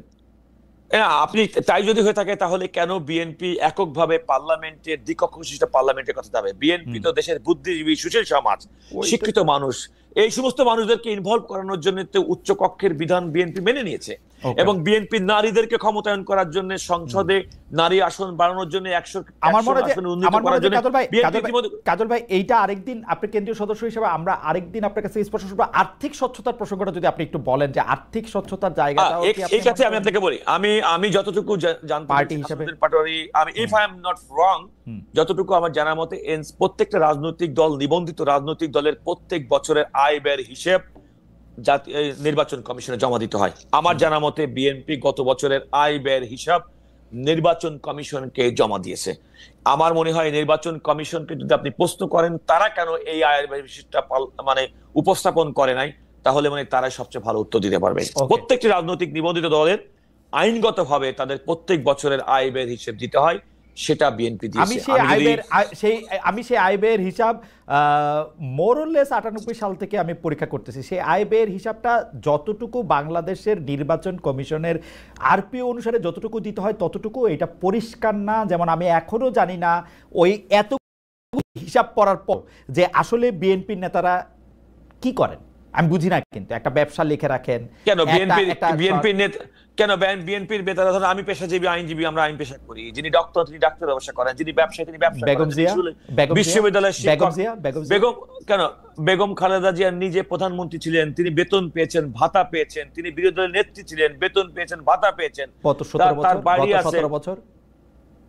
বেগম খালেদা জিয়া গত 17 বছরে তার রাজনৈতিক দলের নেতা কর্মী সমর্থক, তার নিজের আয়, তার কি সন্তান আছে, সমস্ত কিছু আছে। বেগম খালেদা জিয়ার অ্যাবসলিউটলি আমরা এই জিনিসগুলি জনাব তারেক রহমান এবং বেগম খালেদা জিয়া এই আরেকটা কথা বলি, আমি আরেকটা কথা সময় নাই, খালেদা জিয়া তো বাংলাদেশের একজন আয়কর দাতা। রাইট। আপনি যদি ওইভাবে বলেন তাহলে আপনি যদি কোনো কারণে বাংলাদেশের একজন নাগরিক হিসেবে, প্রথম শ্রেণীর নাগরিক হিসেবে যিনি আয়কর প্রদান করেন, তো তিনি তো তার আয়ের উৎস আয়কর বিভাগের কাছে সুস্পষ্টভাবে বলেছেন এবং সেটা সেখানে সংরক্ষিত আছে। সুতরাং আইনি প্রক্রিয়ার মধ্যে ওইটা প্রিভিলেজ, যিনি ট্যাক্স দেন। No, it's open. না, এটা ওপেন আপনি যখন নির্বাচনে দাঁড়াবেন তখন। আমি সেটাই বলছি, আমি কিন্তু বেগম খালেদা জিয়াকে নির্বাচন করেননি, তিনি তো প্রত্যেকটা নির্বাচন। আমি গত 17 বছর করেন নাই, তো গত 17 বছর তো করেন নাই, সেই জন্য বলতেছি গত 17 বছর বেগম খালেদা জিয়াও করেন নাই, তারেক রহমান সাহেবও করেন নাই। বেগম খালেদা জিয়া বিগত 17 বছর যে ধরনের নির্যাতন নিপীড়নের শিকার হয়েছে। এই যে কাজল ভাই আপনি কিন্তু আমাকে ট্রাবলে ফেলতেছেন। এখন বিএনপির লোকেরা আমাকে একটা এনটি বিএনপি কোয়া এখন একটা মানে আমি বলছি না, আমি বলছি বেগম খালেদা আপনি এখন আমাকে আমার মনে হয় যে আমার প্রশ্নটা আপনি বুঝতে পারছেন, যে এটা যদি মানুষের সামনে থাকে মানুষ এটা দেখে নেবে। আমরা একদম শেষ পর্যায়ে আছি। কাজল ভাই আপনার অনেক ধন্যবাদ। আমি একটু জনাব নাসির পাটোয়ারির কাছে 40 সেকেন্ডের জন্য যেতে চাই। জনাব নাসির পাটোয়ারি, এই আগামী নির্বাচনটা মানে এটা একটা মানে জ্যোতিষী ধরনের প্রশ্ন, কিন্তু আমি আপনার মানে আপনি তো আর সত্যি বলতে পারবেন না, কিন্তু আপনার গেস্টটা আমি শুনতে চাই যে আপনি মনে করেন কবে নির্বাচনটা হবে। কেউ বলেন ডিসেম্বরে হবে, সেটা থেকে অবশ্য সরে এখন ফেব্রুয়ারি আসছে, কেউ বলেন এপ্রিলে হবে, কেউ বলেন এপ্রিলে হবে না, তারপরে হবে। আপনার কাছে কি মনে হয়? এটা আপনার কাছে শেষ প্রশ্ন আমার, মানে জাস্ট তারিখটা মানে কেন মনে হয় সেটা আরেকদিন শুনবো। যদি কোনো বড় ঘটনা না করে ফেব্রুয়ারি ইলেকশন হয়ে যাবে, যদি বড় কোনো ঘটনা না ঘটে। এখানে ওই যে জুলাই সনদের একটা বিষয় আছে, সেটাও হয়তো বা বিএনপি ছাড় দিচ্ছে। লন্ডনের কথা হয়েছে, পার্সোনাল কথা কি হয়েছে এটা আমরা জানি না, তবে সেখানে দুইজনকে যেহেতু হাস্যোজ্জ্বল ছবিতে আমরা দেখেছিলাম, তাদের মনে হয়েছিল বোথ পার্টিজ আর কোঅপারেটিভ, ওই জায়গায় মনে হয়েছে যে ফেব্রুয়ারিতে ইলেকশন হওয়ার পসিবিলিটি রয়েছে। ঠিক আছে, ঠিক আছে, হোল্ড অন এ সেকেন্ড আমরা একটু বেশি কাজল আপনার কাছ থেকে একটু জানতে চাই জ্যোতিষী প্রশ্নটা, আপনার কাছে কি মনে হয় ফেব্রুয়ারি এপ্রিল তারপরে? না, আপনি কিন্তু খালেদ খেয়াল করে দেখবেন লন্ডনে বিএনপির ভারপ্রাপ্ত চেয়ারম্যান জনাব তারেক রহমানের সঙ্গে ডক্টর মোহাম্মদ ইউনূসের বক্তব্যের পরিপ্রেক্ষিতে লিখিতভাবে স্টেটমেন্ট করে বলা হচ্ছে দুজন সিদ্ধান্ত গ্রহণ করেছেন। আচ্ছা, তো আপনিও মনে করছেন ফেব্রুয়ারিতে ইলেকশন হবে, তাই তো? আমি আমি এই কারণে মনে করি যে বাংলাদেশের জুলাই আগস্টের গণ বিস্ফোরণের পরবর্তীতে এই দেশের মানুষের কাছে গ্রহণযোগ্য ব্যক্তি হিসেবে ডক্টর মোহাম্মদ ইউনূস রাষ্ট্র দায়িত্ব পালন করছেন এবং তার কথার একটা মূল্য আছে। তিনি যেটা বলেছেন যে নির্বাচনটি হবে এবং সেটি ফেব্রুয়ারি পর্যন্ত লন্ডনে বসে যে যৌথ বিবৃতি, আমার মনে হয় জনাব নাসিরউদ্দিন পাটোয়ারি, আমি সেটার উপর আস্থা রাখতে চাই, জনাব নাসিরউদ্দিন এবং আমি পাটোয়ারি মনে করি এর ব্যত্যয় ঘটার কোনো কারণ নেই। জনাব নাসিরউদ্দিন পাটোয়ারি, আজকের অনুষ্ঠানে আপনি শেষ কথা বলবেন, আপনি 2 সেকেন্ড না, আপনি 30 সেকেন্ড বলেন। এনসিপি নিবন্ধন চেয়েছে, সব জায়গায় আসলে নির্বাচনী কার্যক্রম শুরু করেছে। নতুন রাজনৈতিক দল হিসেবে আপনি আমাদের অভিনন্দন জানবেন আপনার দলের পক্ষ থেকে, এবং নির্বাচনকে সামনে রেখে জনগণের উদ্দেশ্যে আপনি কি বলতে চান? আপনি 30 সেকেন্ড বলেন, কিন্তু প্লিজ 30 সেকেন্ডই বলেন। আপনি 2 সেকেন্ড চাইছিলেন, 30 সেকেন্ড বলেন। প্রথমত লন্ডনে যে বৈঠকটা হয়েছিল বিএনপি এবং গভর্নমেন্টের যে বোথ পার্টি যেটা হয়েছে, এটা বাংলাদেশের ইতিহাসে প্রথম, এই ধরনের হয় নাই। ওইটার কারণে এটা বিএনপিও ভুল করেছে, সরকারও ভুল করেছে। ওইটার কারণে বাংলাদেশে যে পার্টিগুলো আছে তাদের নেতৃবৃন্দের সাথে আমাদের কথা হয়েছে, একটু টানাপোড়েন পড়েছে। দুই পক্ষে লন্ডনে যে মিটিংটা করেছে নির্বাচনের সামনে রেখে এনসিপি ভোটারদের জন্য বা নতুন যারা আপনি দল হিসেবে মানে জনগণের উদ্দেশ্যে বলেন, আপনি আমার ধারণা এবারে জোক সেপাট, আপনি 30 সেকেন্ড বললেন জোক সেপাট, মানে এটা জোকটা একটু বলি। আমার ধারণা এনসিপি যদি কোনোদিন ক্ষমতায় আসে, আওয়ামী লীগের একটা কিন্তু বিএনপি মন্ত্রী থাকতো যার কাজ ছিল খালি বিএনপির সমালোচনা করা, বিএনপির এই করা। জনাব হাসান মাহমুদ এই দায়িত্ব পালন করছেন বেশ কিছুদিন নিষ্ঠার সাথে, হাসানুল হক কিছুদিন এই দায়িত্ব পালন করছেন। আমার ধারণা এনসিপি ক্ষমতায় আসলে আমার প্রিয় নাসিরউদ্দিন পাটোয়ারি হবেন বিএনপি মন্ত্রী, কারণ উনি সারাক্ষণ বিএনপি সমালোচনা করেন। আমি বিএনপি সমালোচনা না, আমি জাস্ট বলতে চাইতেছি ভোটারদের কাছে এনসিপি বা জনাব নাসিরউদ্দিন পাটোয়ারি কি আহ্বান জানাবে, আপনি যদি 30 সেকেন্ড একটু বলেন। কারণ নতুন রাজনৈতিক দল হিসাবে আমাদের মনে হয় আমাদের সবার কর্তব্য এনসিপির।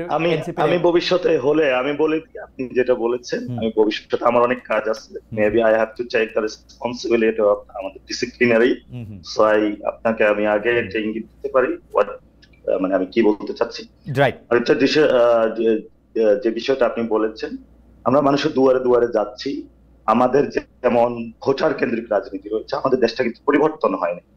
ফলত আমাদের ন্যাশন এবং স্টেটের জায়গায় আমরা মনে করি অনেক কাজ করতে হবে। শুধু যদি ভোট পেয়ে পার্লামেন্টে গিয়ে এলাকায় কোন জায়গায় কালভার্ট, ব্রিজ হয়েছে, দুর্নীতি, এই জায়গাটা থেকে বের হয়ে আমরা দেশটা পুনর্গঠনের কাজে, সেই জায়গায় যদি এনসিপির ঘরে বা একটি আসনও না আসে, আমরা এই লড়াইটা যদি চালিয়ে যাই, আমরা মনে করি যে আগামীতে আমরা সরকার গঠন করতে পারবো। এবং পিপল আমাদের কাছে ওই বিষয়টা এক্সপেক্ট করে বা আশা করে। আমরা মানুষের ওই আশার জন্য কাজ করে যাচ্ছি।